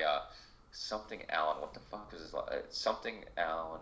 What the hell? I can't remember his name, but he was an attorney, and his book was called Poisoned, and he was this like Miami attorney, was like locking up drug cartels and all this shit, like making tons of money and doing really well. Like opened up a brand, or bought like a brand new building, redid it or whatever, and he moves into this new building, and all of a sudden he starts getting really sick, and it was a long time of trying to diagnose him, try to figure out what was going on. And come to find out, he was having some type of allergic reaction or autoimmune reaction to the chemicals that were used in like the paint or, the plastics and just the computer or whatever it may be. Like some type of something in the office was having, this negative effect on him. And it was so bad that he was put in like a bubble in like the woods away from anything synthetic. Like they put him like I don't know if it was like a cabin or something like that with nothing synthetic in it whatsoever. And he had to like just rest there. And he was there for like, I don't know if it was a year or 2 years. It was a crazy story. Wow. And then he finally started getting better and found out he was having like some reaction to these chemicals. I mean, I don't know if you remember hearing the story about like the lead paint in New York, right? New York City, how the crime rate actually went down when they had the new policy. They had to get rid of all the lead paint. I've never heard that, but that's amazing. Yeah, and the reason why is there was actually and they've done studies where they've actually proven it actually had an effect on your psyche and on your moods and emotionally and all the lead paint there's an actual correlation between crime going down and removing of the lead paint. And so something that like you don't even think about. Like, so how many things are around us, like from like the chemicals that are used in our clothes? I mean, the thing about corporations, it's like everything is about profit, and if you're a suit and tie and you're in, boardroom meeting and you're like, okay, how do we cut costs? And you find out there's some cheap chemical to dye your food. But then it's subsidized by the government to make it cheaper than some of these. I mean, imagine if they were subsidizing natural ingredients and organic foods. Why are they subsidizing, all of this BS? And that's where the conspiracy elements start coming into it. But you just have to ask yourself, why are you why are you subsidizing all of these chemicals and you're not subsidizing organic produce or meats or something like that? Well, the crazy thing is, like, everything becomes these rabbit holes are just crazy because, like, so we're like, you become like, you go into conspiracy world and you realize like Monsanto's evil. They're pesticides. They're Roundup. All this stuff could be causing serious negative effects. In many cases, they knew it. I remember when I had I forget the other attorney I had on from the movie Dark Water. But it's about a DuPont case where this attorney finds out that that DuPont was hiding all this evidence that they knew Teflon was actually causing cancer and other harmful effects. But Teflon was such a big moneymaker. They use it for so many things, from everything from like nonstick pans and all that stuff. But anyways, it's a great movie called Dark Waters. It has a great cast. It's based on a true story. He was actually a attorney who a family member or a friend of a family member, a mutual friend, was like, hey, you gotta come see what's going on at my farm. All my animals are dying. People are getting sick or whatever. And we're next to this DuPont factory. And I swear that they have something to do with it. And he actually worked at a firm that represented a lot of chemical companies. So he was kind of, hesitant. And then eventually he ends up looking into this and exposing one of the biggest, corruption cases ever. 3M and DuPont, like, they all had evidence and they suppressed it from the public, that they knew that it was having harmful effects when you're cooking with this stuff. If it came off on your food, it could get in your system and it could be harmful. And so it was like, there's stories and stories and stories of this stuff. But so then, it's like, it's easy to be like, oh yeah, eat GMO or GMO free, eat organic, eat stuff that's certified organic. And then I remember watching a documentary about like the organic labeling, or like how all the loopholes in that, so it's like, even when there's like something that you think is positive, then it's like they find a way to fuck around with that. Like there's, these guidelines, right, for like, like, for example, one part of the documentary, I remember when they talk about like free range chickens, like they don't necessarily, it doesn't necessarily mean that they actually walk around. It just means that the door is open and they can. And it's like, they can label it as free range chicken just because they're not locked. Did you do a podcast with Grimerica? I did do a podcast with Grimerica. With like chickens. Yeah. And then you said that exact thing, and then Darren was like, he's like, oh yeah, he's like, well, I do that too, and like I leave the door open, and sometimes those motherfuckers just don't want to go outside. And I thought that was really funny. But I think in some cases it's also because they're like, I remember, this is it was called like The Future of Food, I believe was the documentary. Really good documentary. It came out before Food Inc., but very similar to Food Inc. And and they showed like a chicken today, lives like, sometimes a month or 2 months or whatever, and it's like 10 times the size of a chicken that they used to kill after like 6 months, and it just all the hormones and all that stuff makes them grow faster, that's also why they say girls are getting like double D's when they're like 13. Dude, crazy story about that actually is about boobs and double yeah. Let's expand on this. Crazy story about that. No, so one of my managers, so I moved to Texas, and I don't work for FedEx anymore. I work for this uniform company called UniFirst, and so one of my office is actually near where I live. I drive really? All the time. Yeah. So one of my managers, he used to work for our top competitor, Cintas, and he would deliver uniforms to this plant that made the hormones and chemicals and stuff that they would inject into the chickens at this farm, which he had also serviced and delivered uniforms to. So he said he would see these chickens literally go from hatching one day to 6 weeks later, their legs were breaking because they were so heavy that and then you'll never guess that chicken was actually one of the farms for Church's Chicken. I don't know if you have a Church's Chicken in Massachusetts. Okay, so that must be just like a Chicago. Well, we have it in Chicago and down here in Austin, but so he said that they would sell that to Church's Chicken, and he's like, and why do you think the youth they're developing so fast? Because they're eating the chicken, they're getting huge and overweight and all this stuff, and it's because they're eating the hormones in the food. And he saw it firsthand. I'm just like, damn, dude, that's crazy. Well, it's like the antibiotics, same thing. Like, I forget what majority of antibiotics are given to animals. Like, they're not even for humans. It's like 80% of antibiotics are given to animals, and then we're consuming some portion of that when we eat it, when we eat the meat, when we eat the food. So, yeah, without a doubt. I mean, they talked about, like, the hormones that they gave the cows to make them produce more milk could have some correlation to girls, having bigger breasts, which... I'm not super against. Put some more hormones in there. I know. If there's any one of the things we're talking about, I'm gonna let slide. I'm like, let's focus on that one last. Yeah, we'll focus on everything else first. But yeah, I'm not gonna be protesting for that too anytime soon. But it is one of those things where just like we don't realize like and I forget who said it, but it's like we used to say you are what you eat. Now it's like you are what you eats.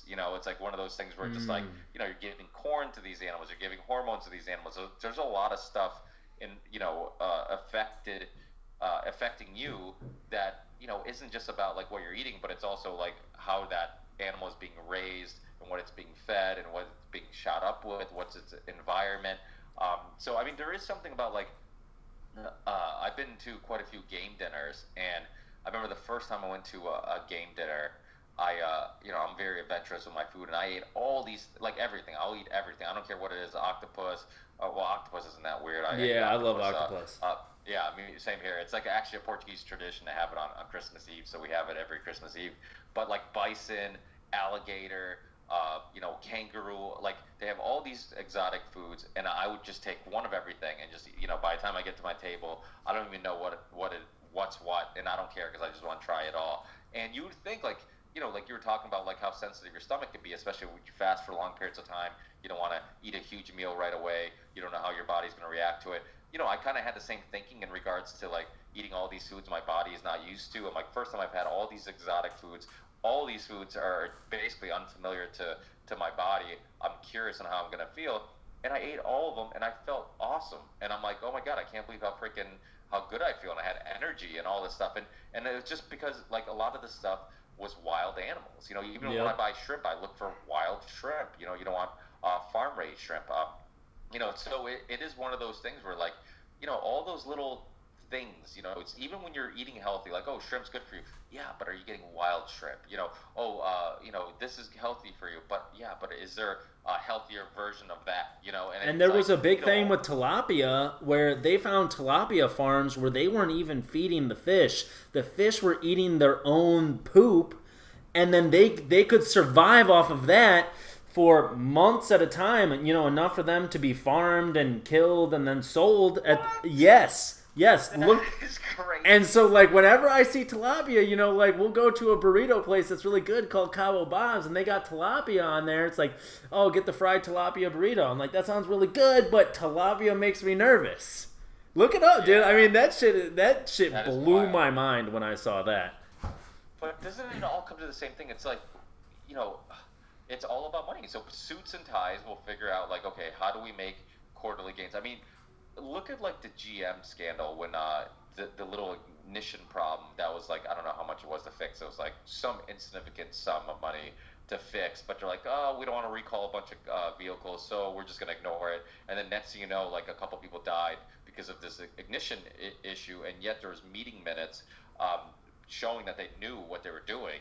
And but that's like that's what it's all about. So sometimes like we talk about these big corporations like they're all evil. Like there's this guy on at the top of the ladder who are just like, let's hurt people, let's be evil to people. But sometimes it's really just as simple as corporations are designed to make maximum profit, and if that means cutting a corner somewhere, if that means maybe disposing of something toxic a way you shouldn't, but it'll save you money, if that means putting a chemical that even fracking, for example, like when they frack, like it's like 180 different chemicals are shot into the earth, Yep. and the majority of them, they're not even sure, like, they haven't been tested, they're too new, they don't know what they do, they don't know if they can be harmful. So it's That's like, hilarious. you know, It's like, well, what does this chemical do? It's like, we don't know. It's like, fuck it, Yeah. shoot it down there. but that's the thing, like, so there's all these chemicals, they don't know what effect it's having on the soil. Remember when there were people who were relating the earthquakes to where they're fracking? Yep. They were thinking there's some relation. But the thing is, like, if you can use some chemical that helps you frack, makes it easier to whatever the process is to do that process, but yet, you know, you're not sure if it could have some harmful effect to the soil or whatever, you're gonna do it because if you're paid to you know, be a project manager or whatever it may be, to make maximum profit, and especially because you're talking about public companies. The thing about public companies is, like, they really don't think long term. It's about, like, okay, how do we keep our stockholders happy? How do we keep our you know, how do we keep making more profit every quarter? Then that means, like, you know, do whatever it takes. That means, like I said, use a chemical that could be harmful, that maybe you're not sure of. You know, you're not going to make moral decisions. That's why, like, capitalism, it's such a fascinating argument, because in some cases, like, you can find examples where it makes sense and it works, you know, in regards to not being harmful to the world. Like, if we both had coffee shops and I was across the street and I was giving better service, better quality coffee, then yeah, you know, capitalism works. The better company is the one that's going to grow. But once it gets to a point where I'm huge and now I'm Walmart or I'm Home Depot or I'm, you know, whatever, Target, then now I have influence on, you know, I can hire lobbyists, I have influence on politicians, I have influence on, or the resources to buy smaller businesses and kind of get rid of my my competition. And then it's not about, like, whoever is just the best company wins. Now it's about, like, okay, I'm just going to be this octopus that, you know, just grabs all these other industries and have all this influence everywhere and all these tentacles everywhere, and it's just not a fair fight anymore. And that's the thing. Like, I think in small sample sizes, yeah, capitalism does make sense. It does seem to work. But I think once you get big enough, once you get successful enough, those rules just go out the fucking window. You know, like, you just have incredible influence and on everything, you know, from politicians to whatnot. I mean, look at what's going on with the lockdown, in regards to, like, how many companies and businesses sacrificed and are, you know, are done. It's all small businesses. The big, They say 60% of them will probably never open again. Yeah, and the big corporate companies, yeah, they'll show losses. They'll show maybe, you know, maybe they won't have as good of a year because of the lockdown, but they're gonna survive. But they'll be okay. It just means that instead of being billionaires, they're gonna be millionaires. Well, yeah. Well, I mean, how many billionaires? I'm sure you've seen some of the infographics. Like, I mean, I'm pretty sure Bill Gates has made a killing. Bezos has made a killing. Zuckerberg has made a killing. Like, a lot of these billionaires have actually doubled their wealth during this whole thing. Yeah, and there's so much that was. I mean, look at, like, Event 201, and I could go all day on Event 201. I was talking to Monica and Brad about that, and I was talking about gematria because I actually, before I even got into, like, really the truth community, I'd found Zachary K. Hubbard. I don't know if you've heard of him, but he does gematria, and I had found him back in, like, 2016 because I was looking up, like, a Packers-Bears preview, and I found his video, and he's like, the Packers are going to win because they have these numbers associated with their name. I'm like, what the fuck is this? Like, it just went totally over my head. I found him a couple years later because he was on Tinfoil Hat. I'm like, oh, I remember this guy.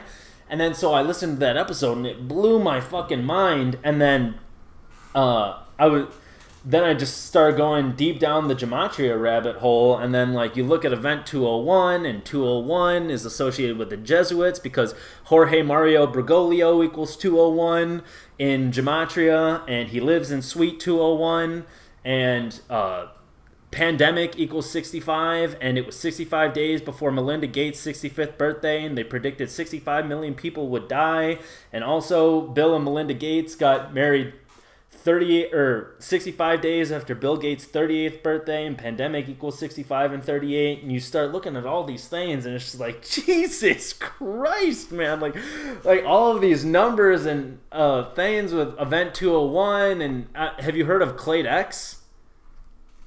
No. Clade X was another pandemic simulation put on by Johns Hopkins University, and that was exactly 666 days before March 11th when they declared it a pandemic. And I'm sure you've seen all the 666 things with HR 6666 and the patent. Which is like, isn't it crazy just how obvious they make it? Like, out of all the numbers, like, you don't Right? think anybody's gonna look at this. And the thing is, it's mind-boggling how much, like, when people think conspiracy theorists, they assume like, oh, it's all this, like, you have to find some, like, you know, grainy video of some, like, you know, recorded, you know, private conversation. It's like, dude, a lot of times they're just talking openly about it. I mean, Event 201, anybody can go look up that. You could find the highlight reel on YouTube. Yeah. Like, what? You know, and it's same thing with, like, the Council of Foreign Relations, when you look at, like, you know, what people say during those conferences and whatnot. Like, you look at, like, Brzezinski and, like, the Grand Chessboard. I mean, all these books that they also write that, like, kind of talk about, like, you know, the future of geopolitics and how they control the world. You look at PNAC and 9/11 and you know, the Project for New American Century and all those things that came true. Operation Northwoods. Yeah, Operation Northwoods. I mean, it boggles my mind, because it's like, well, Operation Northwoods was declassified afterwards. You know, Yep. but, you know, Joe Rogan has said this, and it's so true. Like, if that was never declassified, it would just be a conspiracy theory that Ryan and Ricky are talking about, that there's no proof to, and like, the U.S. would really, do a false flag event to try to take over Cuba. Well, you know, and it's like, it boggles my mind how much, like, becomes true, and yet people are still like, when you talk about the next one, they're like, nah, but you're wrong about this one. This is a conspiracy theory. It's like, that you said about this and that and this and that. And you have to get to a point where, like, probably you are and where I have been for a long time, that nothing seems too crazy to believe, because there's been so many things that, from the outside looking in, if I was 17, 16, 21, and I was looking at it like, oh, that seems a little too crazy. Oh, and then you're like, wait, there's some truth there. Wait, like, there's actually something going on here. I mean, I remember having the Franklin scandal guy, Nick Bryan, on my show, who wrote the book, and talking about Epstein briefly on that show, and it was something that we kind of all knew in the in the alternative media, and nobody in the mainstream media was aware of it. And he was just this. I mean, if I brought up Epstein at that time, nobody would know who the fuck Jeffrey Epstein is, you know. And now it's a household name, and it was like, if you're talking about the elite, you know, people that the average person, the most normie of person. They're like, yeah, people you know, celebrities, politicians, people that you see on TV all the time, those people are linked to a human trafficker. You know, somebody who's linked to Mossad, somebody who's linked to the CIA, somebody who is, just the most evil of evil people. And this guy's linked to all these people that you love and adore. People would look at you like you're crazy, and then it becomes public, and it's like, holy shit, like, we're openly talking about human trafficking and pedophilia and all this stuff. It's like, people in alternative media have been talking about this forever, and it just seemed like the craziest. I mean, it really does sound like the craziest of conspiracy theories, because what's more evil, what's, you know, possibly the worst thing you can think of? It's child trafficking and human trafficking. So it's like, to think that came true, then, like, if that's possible, all this other stuff is you know, easy to believe. I mean, mobsters have killed each other for much less. So when you think, like, somebody took somebody out for political reasons, and that seems hard to believe. Like, when people talk about the WikiLeaks guy, no, having a brain fart. Seth Rich? Yeah, Seth Rich. And people are like, oh, that sounds crazy. I'm like, gangsters, mobsters, other organized crime organizations have killed each other and taken people out for much, much less, because you haven't paid a fee, or because you're at the, you know, you're hanging out the wrong corner. Like, so when you're talking when about trillions of dollars are on the table, exactly. you don't think that someone's gonna have to do something about it? Maybe, or like Raytheon. You really don't think that they're gonna be in the government's, or like pay all of these congressmen and women under the table and be like, here's $500,000. If another war comes around, vote for it. Or, you know, we got a spot for you on our board when you're done with your political career, and all of these promises. So then when the war comes around, and they all vote for it. And that's another thing with which I was super disappointed about. But I mean, like, I expected it. Like the BDS thing that they put up to a vote between, like, the Palestinians and Israel and stuff like that.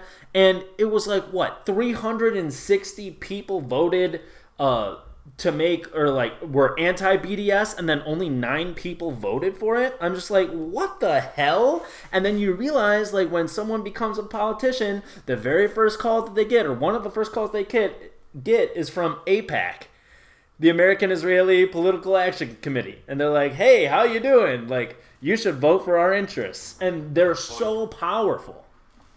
Well, and you know that Alex Jones has gotten a lot of shit for that, because it's like that's the one issue he would always tiptoe around, was like, well, can we talk about Israel here and like their influence in Zionism? And it's like he kind of, but he would talk about geopolitics, and I wonder how much of that was influenced by being a Christian and maybe, obviously a long war between the Christians and the Muslims. And when you're talking about, the Middle East, maybe you side more with the Jewish tribe instead of the Muslim tribes, and I don't know. I don't know what it is, but it does seem like some of the alternative media world, some of them would go hard on Israel. You got the Ryan Dawsons that like Adam Green. Everything is it.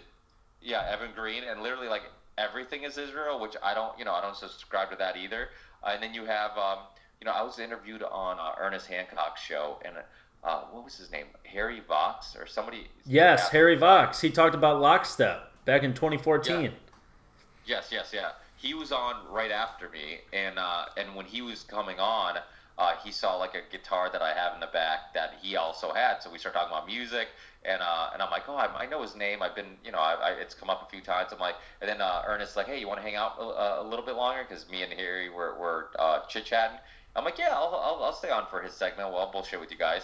And then he just went on this like Jew rant where he's just like getting all upset and like everything and I was like, yeah, but Harry, I'm like, it's not that simple. Like, I don't think you could just blame. I'm like, there's no evidence that they are the like if you follow every conspiracy and you find out who's like the top of the ladder, it's just the Jews. Like, I don't think it's that simple. It's a lot of moving parts. It's a lot of different people who have different interests too. I think that there is like some type of global elite that come together because they have the same interests. It's no different than like, a company will work with another company because, it benefits them, it's the same thing with like all these, they might in some cases have different goals and push against each other, and other times they'll work together because they have the similar goal. I haven't figured that out quite yet, who's on the top of the ladder, and if it is like for sure a small group of people who are at the top of the ladder, but you get, I just don't think there's enough evidence. So it's, the thing is like when somebody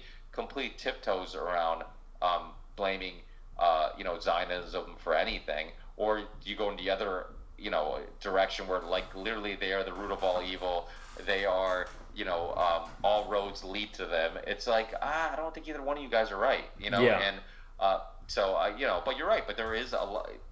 AIPAC has huge influence, and look at like our relationship with Israel. I mean, it caused a lot of our issues with Iran. You look at like there's a great documentary by Frontlines, PBS Frontlines, and they've done actually, weirdly enough, they've done some awful documentaries, and they've done some really good ones. Like the United States of Secrets is a great one. If you haven't seen that one, it's really, really good about the NSA and Snowden and Thomas Drake and that whole story. It's actually I have some questions about Snowden. I'll be completely honest about that, man.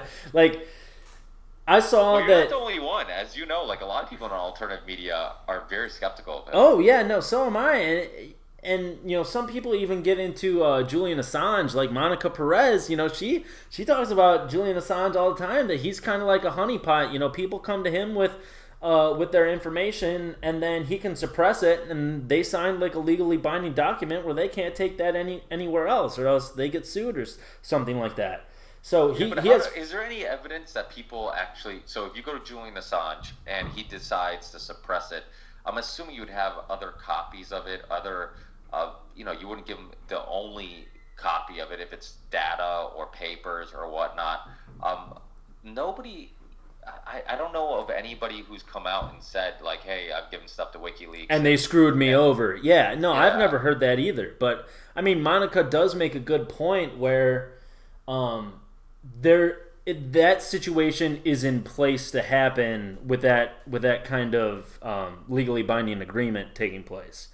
But yeah, you're right, man. I mean, I've never heard any story like that. But I mean, Snowden. I mean, So what's your theory on Snowden? What do you think? Like, what makes you a little weary of his? I listened to that Joe Rogan podcast, and he was so full of shit. He was saying that there's no chemtrails, and dude, if you watch the documentary Frankenskies, and you even listen to the people in government that are talking about, yeah, you know, we're gonna have to do aerosol injections and like all this stuff, it's like, well, they've admitted it. He's like, guys, I've looked into the chemtrail theory. There's nothing there. I'm like, bullshit, dude. I'm like, it's 100% provable fact that since the Vietnam days, we were spraying in the skies to make it rain a bunch. I'm like, that's so right there. I was just like, all right, this guy's a bullshitter. And then, yeah, but is it possible, right? And that because I know people, for example, right, Dennis McKenna. I've talked about the Joe Biden deal. Yeah. Yeah. Like, this guy, if you talk to him about plant medicines and the issues with big pharma and so on, this one, on that specific issue, or even all those issues, if you look at his first appearance on my show, we did a whole, I don't know, hour and a half, whatever it was, and we talked about, I mean, it was all bashing big pharma and the benefits of plant medicines and all that stuff, and then, he seems like, okay, he understands, like, how corruption works, he understands, and then you talk to him about politics, and it's like he thinks corruption just disappears. Like, all of a sudden, it's like, there's no corruption here. I believe in Joe Biden. I think Trump is evil. And it's like, no, you've been tricked. You've been tricked into believing this whole storyline actually exists, where, like, this guy, there's a good and there's an evil, and you have to choose Biden to save the world from Orange Man. So it's just like one of those things where just like, some people, it's weird. Like, you can get, like, they have like certain topics where they understand, like, okay, this is possible. Yeah, there's corruption there, and then you talk. I mean, vaccines is another perfect example where you talk to somebody about big pharma, and they'll admit that, like, oh yeah, remember the Prozac in the '90s? All those people that were taking Prozac, anti-depression medicine that was actually causing people to be suicidal and violent, and actually in some cases like killed their loved ones. That study with crabs. I don't know if you've ever seen the Prozac study with crabs, where crabs were 80% more likely if they put Prozac in the water to exhibit suicidal behavior, going out in front of predators that would normally stomp them. And it was like an 80% correlation that they found with crabs and Prozac in the water. That is wild. Yeah. And but go ahead. Do you think that sorry to interrupt. Yeah, no, I was going to say, but isn't it possible that in regards to tech, because that's his expertise and he understands that and he was in that world, he can, it's so obvious that he can't deny what was going on there, but something else like, chemtrails or something else, it's been so pigeonholed where, like, most people haven't even looked into it, where they're just like, okay, the mainstream media already understands, like, oh yeah, vaccines don't cause autism, chemtrails is bullshit, like, there's certain things that, like, it just, you're brainwashed into believing it's true or untrue without ever looking into it at all. So is it possible that he might be doing some good in regards to, like, exposing... Yeah, I've heard a lot of people in alternative media say, well, yeah, he's exposing stuff that we already know. Well, some of us already know, but Joe Rogan has a huge platform, and they talked about a lot of stuff that might be new to some people. So it's like, if he was working for, the other side, not the people, then wouldn't he also be doing a lot of harm by basically kind of giving some, I guess, making it credible, making all those people that said that, hey, big tech is doing this, big tech is doing that, like, making them credible. But that's the thing. That's the thing that he's opened the doorway for. And, like, I'll probably mess up the details because I did this research right after that podcast, because after listening to it, it wasn't just the chemtrails. It was multiple things that he was going off on that said, like, oh, it's baseless, like, that's not true. But, the NSA... And then you start doing this research and you find out, like, oh, well, there's murmurs that actually Snowden was CIA and he was an NSA.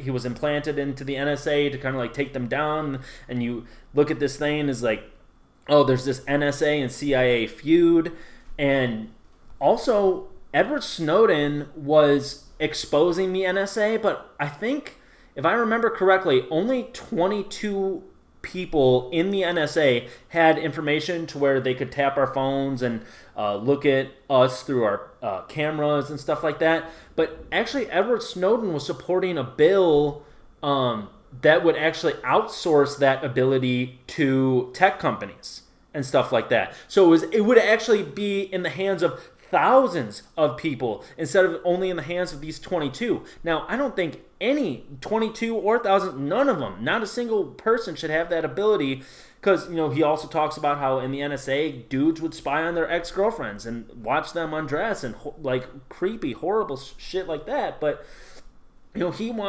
was supporting a bill that would outsource this to big tech, and then it would be in the hands of thousands of more people. So it was kind of like a bait and switch scenario where he was exposing the NSA, but then supporting something to where it would make big tech companies accessible to this kind of data and overreach. And so that's where I thought the PSYOP came with Edward Snowden. It's like, oh, okay. He wanted to expose the NSA so it could be outsourced to the social media companies. Gotcha. And what do we find with Snapchat, man? All these filters that they're putting on. I mean, like, they've got to be harvesting some kind of facial recognition. And with the Apple, you got to unlock your phone with your face and all of that stuff. I mean, is it not already happening? Well, you think about like just Facebook, how LifeLog. Like facial, that too. But like the facial recognition on Facebook, like it's so good, and they're just a social media, company. Think about like what the NSA has, or what the government has, or whatever. I mean, by the time Facebook was using it publicly, who knows, one, how long they were using it, and two, how far advanced, the intelligence well, Google's military intelligence. I mean, they have a lot of military applications, and so when you say like, well, what does the government have? I mean, like, well, Facebook in my mind is the government.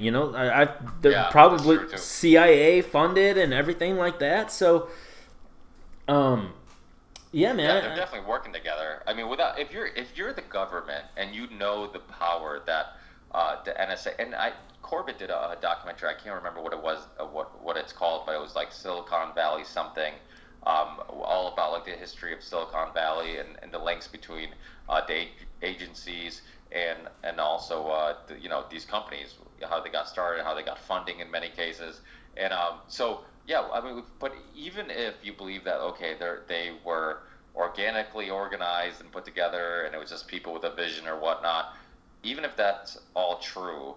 If you're the government and you realize the type of influence you can have, the type of just how you can change the way people think, and that's the other thing too, like all the psychological research they do, the hiring of psychologists, scientists, all the studies that they do to understand how to manipulate people, that can't be only for social media use or for just profit use. That has to be for some other motive. And even if it's not, you have to assume if you're the CIA, if you're the government, you're going to want to get some of that information and use some of that information and work hand in hand with them, because that's crucial information. When you're talking about a election where you can possibly have, be in charge of the most powerful country in the world, have tons of access to different resources, have the ability to do favors, to so many people all over the world, have really, really powerful people come to you for help with. Did you hear that? That was my computer. Sorry. No, I didn't hear anything. Okay, good. Yeah, it just said like check. I don't know if it's a virus software or something like that, but I heard a ding, and I just hoping you didn't hear it. But no. You have all this influence all over the world. Then you'll go to any means to get that power, to win that election. And if that means working with the big tech, if that means that's like the social dilemma, right? I mean, did you watch the documentary? It's no, I actually had one of my sister's friends reach out to me because I was telling him about Project Bluebeam and how there could be a fake alien invasion, and he texted me. He's like, "Hey, you should watch The Social Dilemma on Netflix. I think you'd really like it." But after hearing you and other people talk about it, I'm just like, oh, because it was just a massive smear campaign, from what I gather, about conspiracies. Well, initially it wasn't. So that's how it started off good, from what I heard. Yeah. So like the first 30 minutes, like, yeah, this is good shit. Like they have actual people who worked at Twitter and Instagram and Pinterest and all this stuff, and they're explaining to you how they manipulate you and how they get you to keep clicking and all the psychology that goes into it and how they're purposely tricking you and making you addictive. And then they go into some like big fucking Pizzagate thing where they're just like, oh, and like they were using it as a example of like how fake news travels faster than real news. And it's like, well, what the fuck are you deciding is fake news? Because I mean, I'm sure you've seen interviews with Zach Voorhees, and a lot of people know Zach Voorhees well.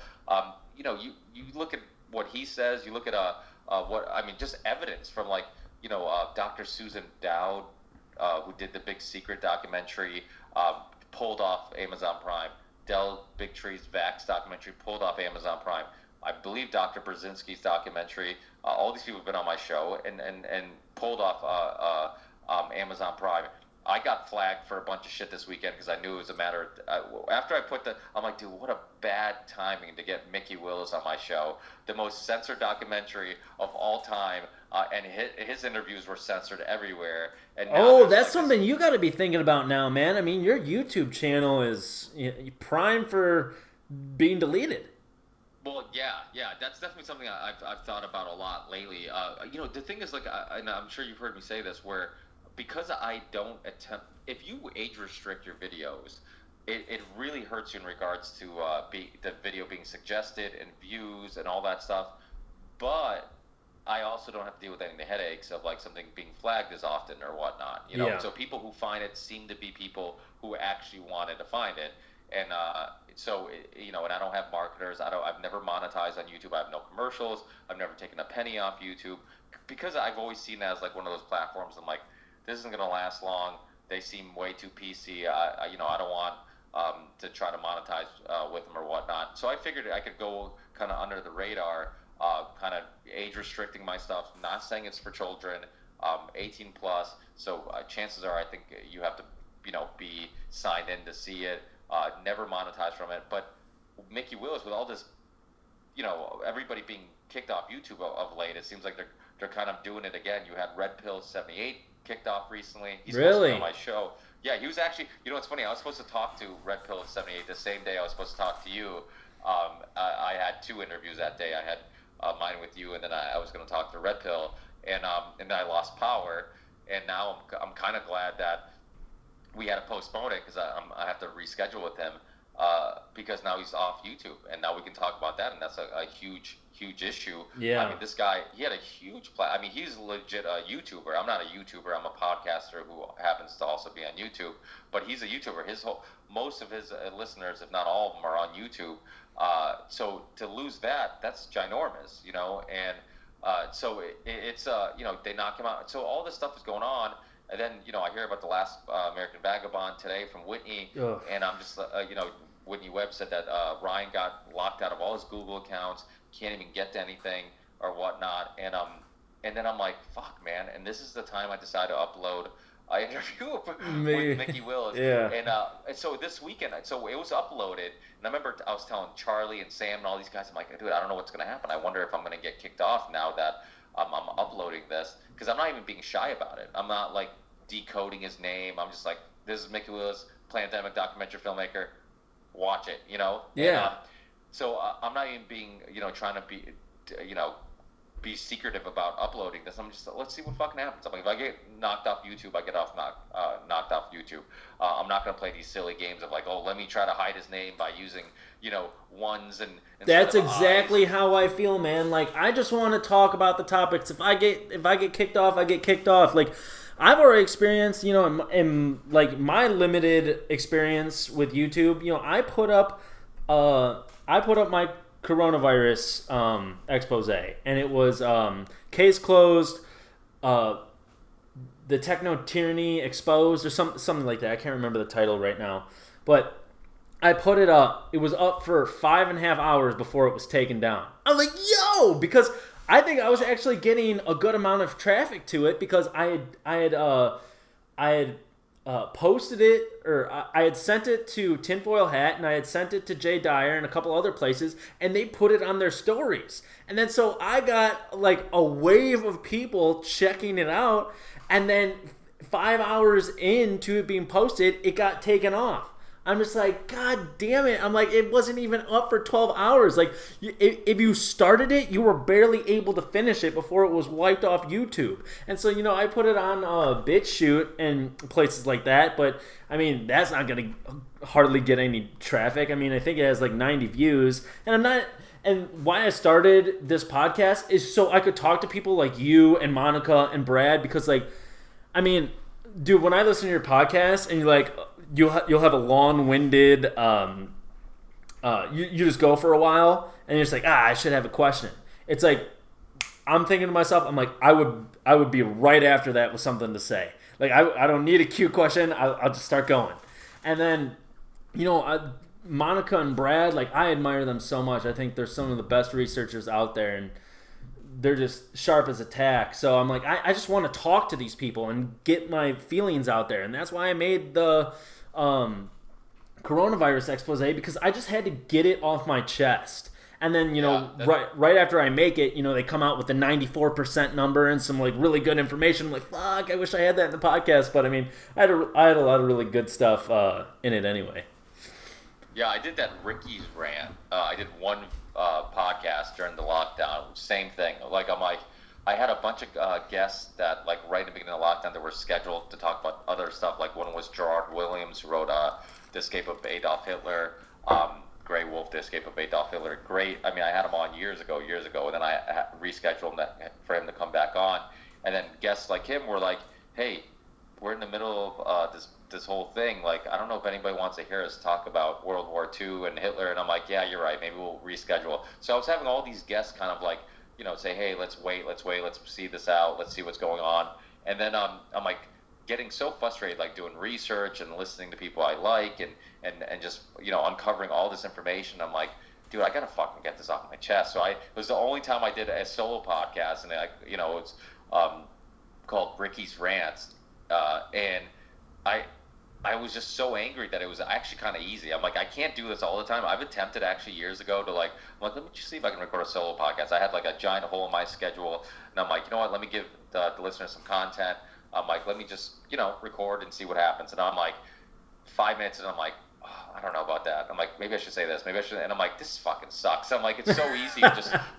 When you're talking to somebody, it's so easy. And then it felt like work, and I'm like, I don't like this, Yeah. But at that moment, because we were so, or at least for myself, and I'm probably similar to your experience, I was so upset, and there was so much I wanted to say that it was the first time it was easy. And it was just like, I could just talk because I was just like, there's all this built up frustration, and I just had to get it out. And I find that with podcasters in general, it seems like in the beginning, a little bit of, like you said, you start, and if you go back to like my early stuff, which I hope nobody ever does, I do have some gems out. I will say, like, my Dr. Brzezinski episode I really loved. It was a real early one. The Abraham Bolden, who was the first black Secret Service agent on a presidential detail, and also kind of like a JFK whistleblower. That episode, the Rick Ross episode, some of the early Roger Stone episodes. Some of those episodes I really loved, but I sucked, or at least I'm like really, at least I feel like I sucked. Like I feel like in some cases sometimes because you do all this research and you haven't podcasted before and you haven't had a platform to get out what's on your chest, sometimes I felt like instead of focusing more on what the guests had to say, I was more focused. I shouldn't say I was more focused, but I dominated a little bit of the conversation because I'm like, oh, dude, I got all this frustration. Yeah, I'm fucking passionate about this too. I want to talk about this shit. I want to say it to let you know how angry I am, or all this research, and get this information out there. And then that goes away a little bit. I think in time you're like, okay, I've said a lot of this shit that I wanted to say on the show, and I don't want to repeat myself. So then you focus more on like the guest, and then something like the COVID thing happens, and you're all worked up again, and now all of a sudden you have like this new passion, you have this new motivation, you have this this topic that can really work you up, and you're so passionate about it, and you feel like it's so important, that I kind of get that feeling again, where it's just like it's this topic. It's really easy for me to go on long rants about, because I've gone really deep into that rabbit hole. I've talked to so many people. I've read so many articles. I've looked at so many videos that it just, like, when you start talking about it, just all, like, you don't even know where to start. You just want to talk about it, about all of it.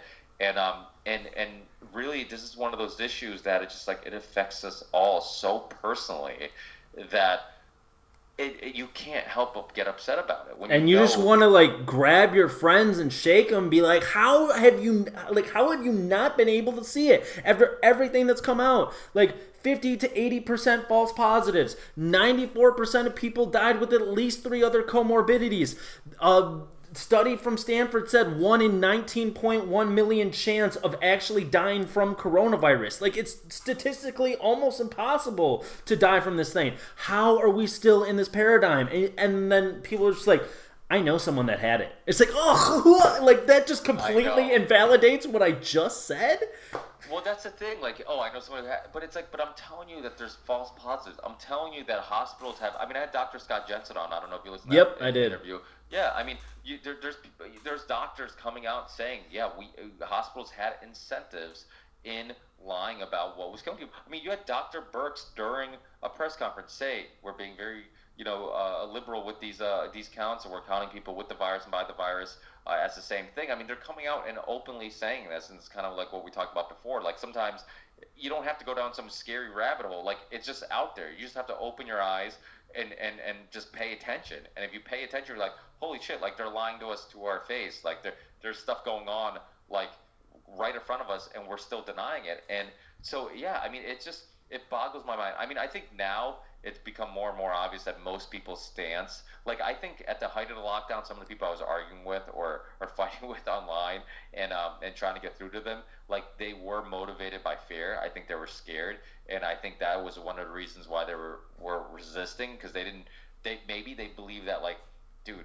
Ricky's telling people not to worry, and fucking people are dying, and, like, his opinion can be harmful because, people can go out there and get sick and die or whatever.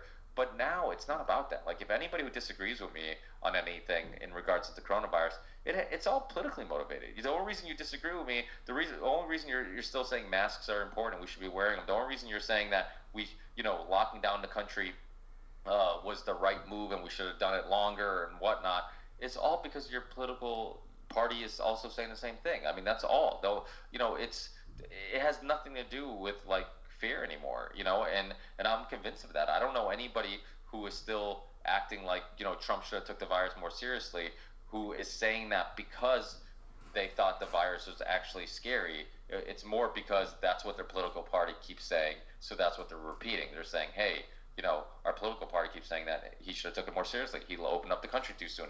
He wasn't listening to the doctors. So that's all the same stuff they're regurgitating, and it's unfortunate because many of us who are now, I mean, I found myself the other day thinking about it. I'm like, fuck, man, I can't get people on the left to come on my show quite as easy as I can people on the right. Like, I feel like I could contact anybody on the right, and I'm like, yeah, I'll come talk to you, and people on the left, like, there's, I still can't get Abby Martin on my show, I don't know. Oh, and I love her. She's so good. Me too. You know what's crazy? Have you had Robbie on?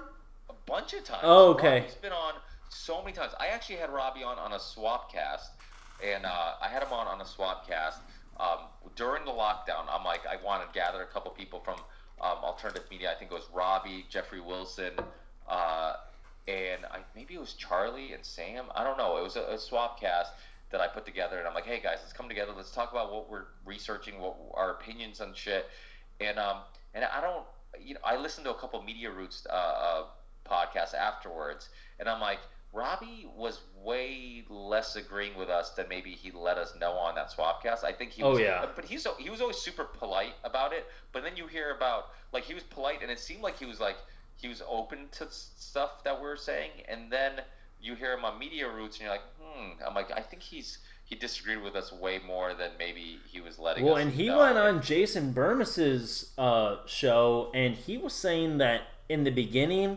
He was so scared. He was wiping down his produce and like sanitizing his food. I'm like, Robbie, what are you doing? Well, did you see that little? I don't know if people picked up on this, but our last union of the Unwanted. So I've been working on getting Christopher Ryan on a union of Unwanted for a while. And did you watch the video of the last union of the Unwanted? I didn't watch the video. I listened to it on a podcast. You listen. Okay, so for people who are listening, they might not have picked up on this.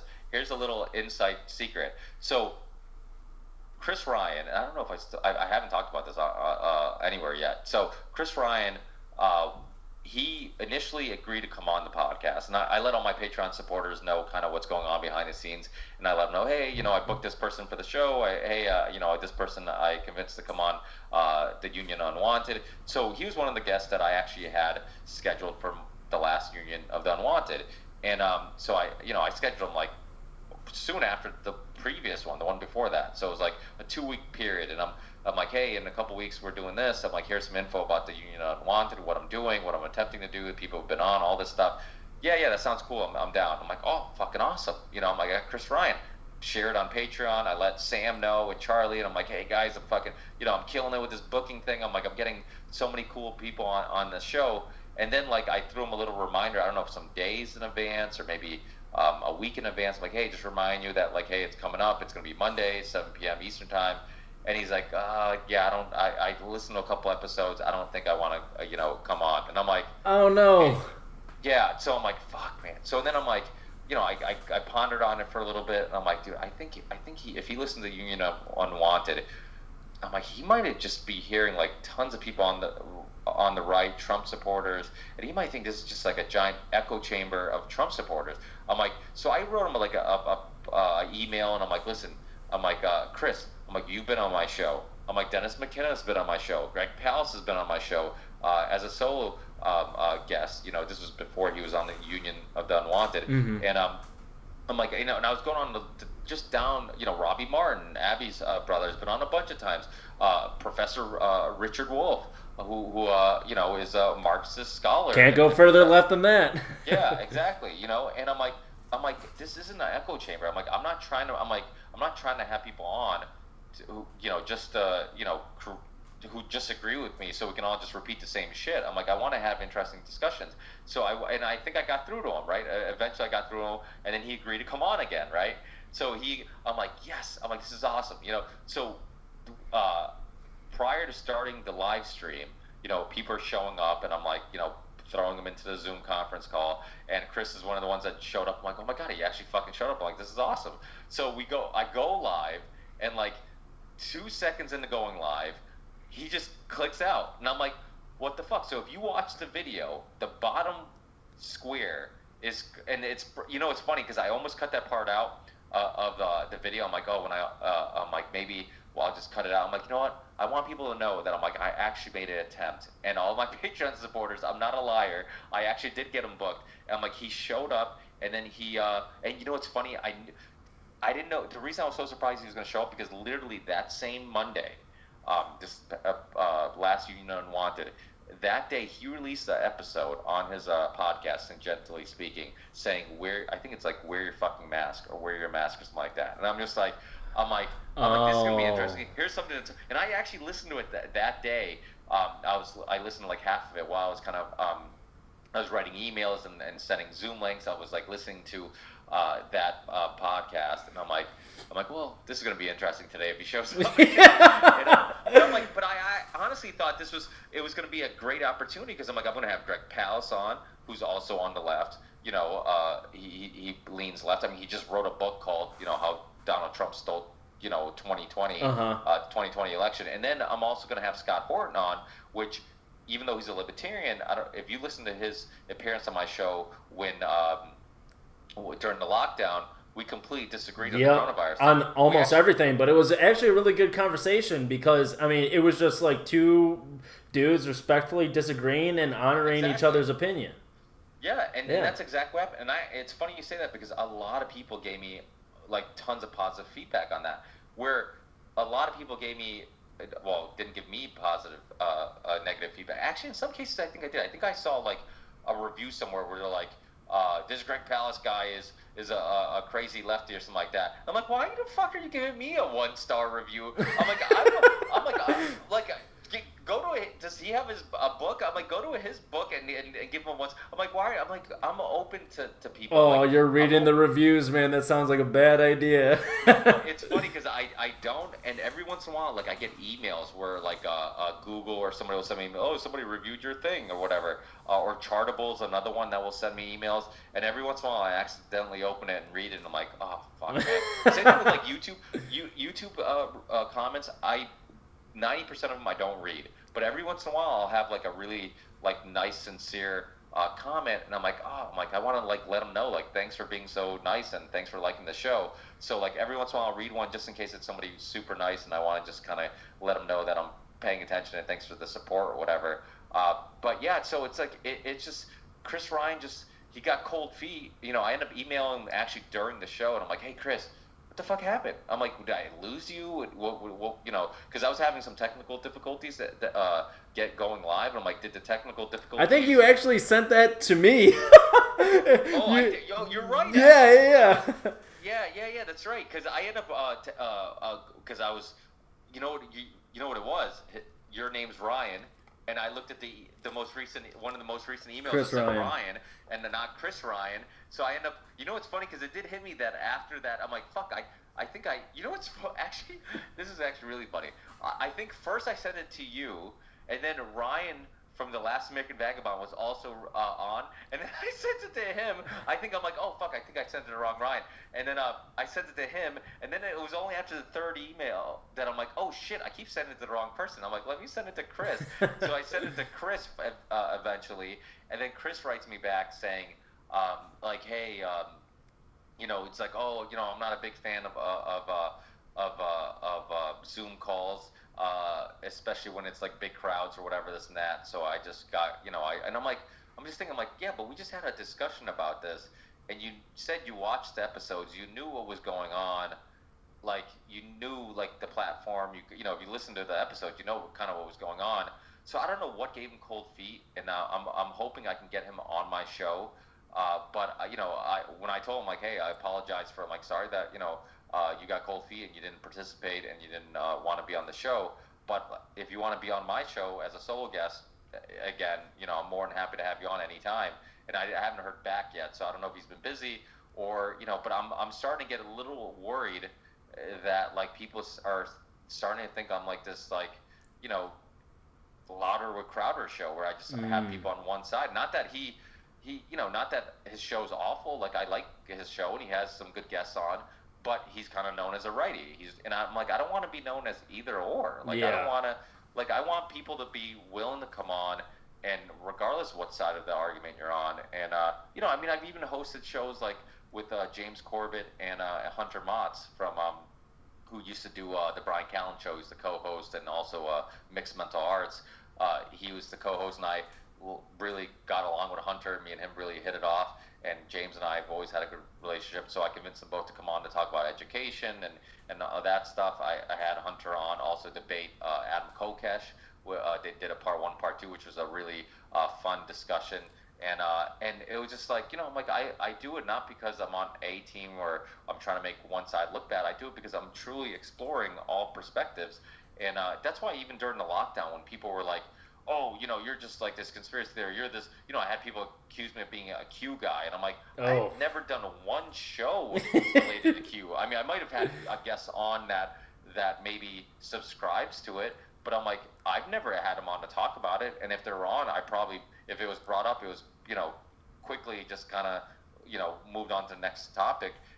So I'm like, you obviously haven't listened to my show. I mean, my show is perfect evidence that like you can't accuse me of being like a lefty or a righty or this or that, because I'm like, I can go down the guest lists and you can see like I've had people on, like we said, like who are Marxists or people on who are libertarians, people who are on who consider themselves conservatives or Christians or atheists or whatever. So it's like you can't accuse me of being just like this person defending my team. And so yeah, it was wild. So it's for people listening who haven't watched the Union the Unwanted, the last episode, and haven't picked up on that, maybe they only listen to it. If you watch it and you pause it, right, if there's a little square at the bottom of the screen, that's a person who's participating in the call who just slightly disappears right before we start talking, and that's Chris, and you'll pick him out like in 2 seconds, and now that you know it's there, and it's just. Yeah, it's a shame because it was a good episode for him to be on because we had Greg Pallas, because we had Scott Horton, who, even though he's a libertarian, probably agreed more with Chris than he agreed with me in regards to the coronavirus whole situation. He would have been outnumbered. He didn't have to worry about, or he would have been probably outnumbered, but he wouldn't have been on his own, in regards to his views. He would have had some people who probably would have defended him. Plus, I would have defended him because just about everything besides this coronavirus thing, I agree with him 100%. I'm a huge fan of Chris Ryan. I'm a huge fan of his book. As you know, I bring up Civilized to Death all the time. Yep. I love that book. I bring up Sex at Dawn more often, but I'm married. So I don't want my wife to divorce me. I'm kidding. Like, I'm promoting, yeah, it's okay. Fuck monogamy. But it's, it is one of those things where it's just like, it would have been a great episode to have him on because we would have, it wouldn't have been so much of an echo chamber like some of the other episodes where the majority of us, and I think it would have sparked, having some people who disagree with the majority of the guests would have sparked maybe some more interesting conversation. We would have went down some rabbit holes where some of our beliefs and some of the things we've been saying can be challenged and can be, put to the test. Like, hey, can you prove this? Or can you really verbalize this and explain your position on why you feel this way? I don't know if you listened to my podcast I did with Lee. He's an author. He's friends with Michael Suzanne, who was the UN whistleblower for the oil for food scandal. His life was based on the movie Backstabbing for Beginners. If you guys haven't watched that movie, it's a really, really good movie on a true story, the biggest UN scandal in UN history, and this whistleblower exposed it. He's been on my show, Michael, but he had a friend that he's like, hey, I think this would be a good guest for your show, and I mean, I looked at some of his books. I didn't even go into any of his personal views, and I'm just like, yeah, he seems interesting. I'll have him on, and I really like Michael, so I'm like, yeah, I'll have your buddy, your friend on, and so I had him on, and we talked about art, and we talked about music, and we talked about, I believe, writing, or whatever the hell we talked about. Basically, the beginning of the conversation was more about the writing process and creative process and all that stuff, and then we got, it seems unavoidable. Eventually, we talk about current events, and we completely, he's just like this super artsy liberal person, and we disagreed on just about everything to do with the election and current events, but we had a really polite conversation about it, and I like those conversations because it forces me to have to really verbalize and defend my position, and if I can't defend it, then maybe I should reanalyze it, and I think you need that from time to time. As often as you can, like, have people around you who can have a civil discussion, who can challenge your ideas and have those debates, because that's where you learn, and I say it all the time, like, this show's a journey not just from the listener, but it's a journey for myself. I'm constantly learning and growing and taking wisdom and knowledge from my guests, and so it benefits all of us, so it's a shame when I feel like people stray away from having discussions with people you disagree with. Like, I'm willing to have discussion with anybody, and it's like, no discussion with anybody scares me because I don't care about being right, and I don't care about sounding like an idiot. I sound like one all the time. Yeah. So it's like, and I don't have a team that I have to defend, or a stance that I'm married to, or opinion I'm married to that God forbid I'm wrong about. It's like, to me, I don't care if I'm wrong about something. If I find out that I'm wrong about something, it means I'm a little closer to being right about it, and I'm a little closer to some type of truth. So I think people have to look at it that way. The ego is a motherfucker, and I think a lot of times it gets in the way of our ability to be like, yeah, no, that makes sense, you're right. Instead of saying that, we go, well, this motherfucker, he's got me on this one point, so let me figure out how I can get him on the next point. It's like, instead of having that internal conversation, we should have the internal conversation of like, okay, yeah, what he said makes a lot of sense. Let me reanalyze where I stand. Maybe I'm wrong, or maybe I'm just doing a poor job of just explaining where I stand, and I need to do a better job of doing that. So yeah, I mean, there's so much good that comes out of these podcasts. Listening to them, being a part of them, hosting them, long form conversation is it's one of the most important things I think ever. I think it's like you can almost put, like we talked about, diet and long form conversation. You can have better long form conversations if you have the right diet, because you can fast and there you you go. have to eat during a 2-hour conversation. You're not like, fuck, I'm hungry, let me finish this conversation. So they both benefit each other, in ways that we probably, most people don't realize. Yeah, man, and I mean, even our little, Edward Snowden thing earlier, you're like, well, what about that? Like, well, could it be this? Like, he has one opinion on this, but that doesn't discredit this other thing. And, like, that, I mean, that's so refreshing that, we can have that back and forth respectfully and be like, well, I think there's more to it than just that. And then, like, because some of my friends, man, I mean, I started talking about, like, I think Corona, I go a step further than a lot of other people, and I don't think it exists at all. After all the research that I've done, and a lot of these people that have researched like terrain theory, like Greg Carlwood was just on Grimerica talking about that, and I completely agree with everything that he had to say. Guys like David Crow and Thomas Cowan talking about the infectious myth and exosomes and all of these things. It just makes so much more sense to me than this germ theory nonsense. And so, I tell my friends, who some of them are nurses and stuff like that, and I tell them, like, Corona doesn't exist at all. PCR is completely BS tests. And, then I find out at my buddy's wedding that I'm standing in that, my friends have been researching, like, has Ryan lost his mind? Like, what makes people go crazy from conspiracy theories? It's like, whoa. Like, I've lost my mind because I've listened to these medical professionals who have been studying this, like Dr. Thomas Cowan, who's dedicated his life's work to, like, the electric universe and all of these other things. I'm just like, that means that I lost my mind because I'm listening to experts and I'm looking at the PCR test, whose originator, Carrie Mullis, said that it shouldn't be used as a diagnostic tool. I'm like, that makes me crazy now. And so it's refreshing to have these discussions, because even on the previous podcast with Brad and Monica, I started talking about gematria, and then Monica's like, well, I haven't bought into that yet. It sounds really interesting. I was listening to Zach Hubbard on the Higher Side Chats, but I have a lot of questions. And I was doing my best to explain it, but it was all really respectful. And she's like, I'm not trying to offend, but I just have these questions. I'm like, no offense taken at all. And so it's just so refreshing to have that kind of conversation, and have it be respectful and polite, and they're genuinely curious. They're not asking you a question to set you up so they can dunk on you or anything like that. Like, they actually want to know why you think that this is reasonable or true, and how it's used at a broader scale, and they actually want to know. They're not trying to set you up or anything like that. Well, that's what I love about Monica. She's not afraid to question her guests. Like, she did it with Mel when she had Melody on not too long ago.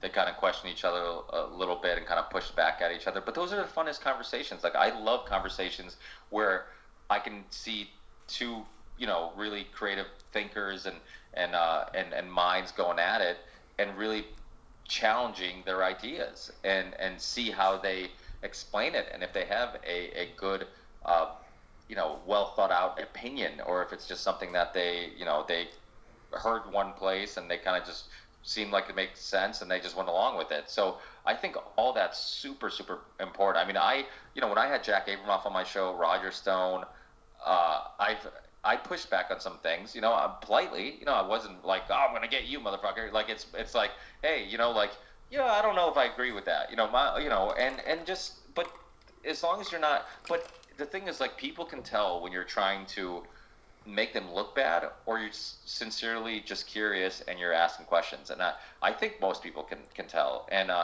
hopefully people can tell on my show that a lot of times I'm just curious. I'm not trying to make anybody look bad. I'm not trying to, be right. I'm sure I'm wrong way more often than I'm right. And I'm constantly evolving and changing and exploring, and I'm not married to any ideas. And you're not a QAnon guy.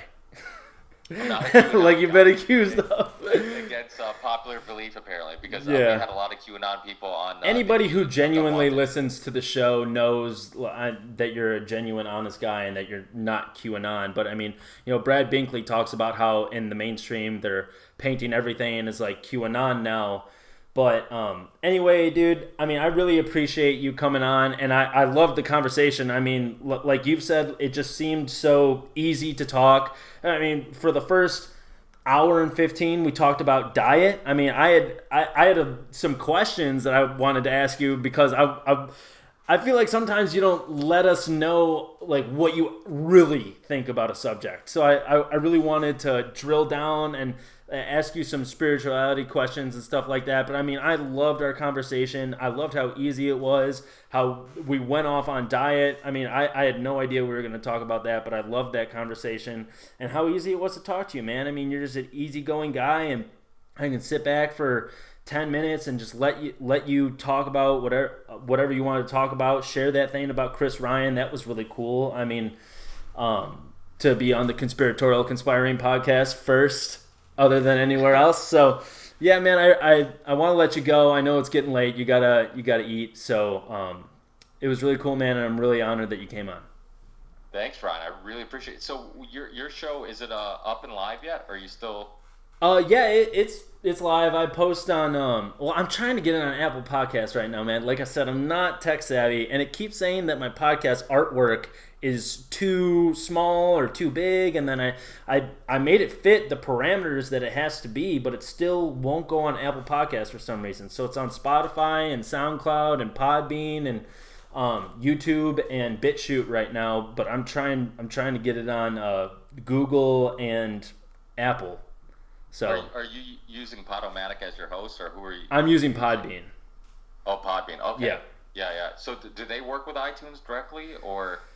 Yeah, I mean, they have it set up to where it's real easy. I mean, I just click on the iTunes to like share it, but then I have to put the URL and everything, and then it says everything's good except for the podcast artwork for some reason. And so I got a different artwork that fits, and it still just won't let me for some reason. But I mean, I'll figure it out. I'm sure I'm just doing something stupid on my end.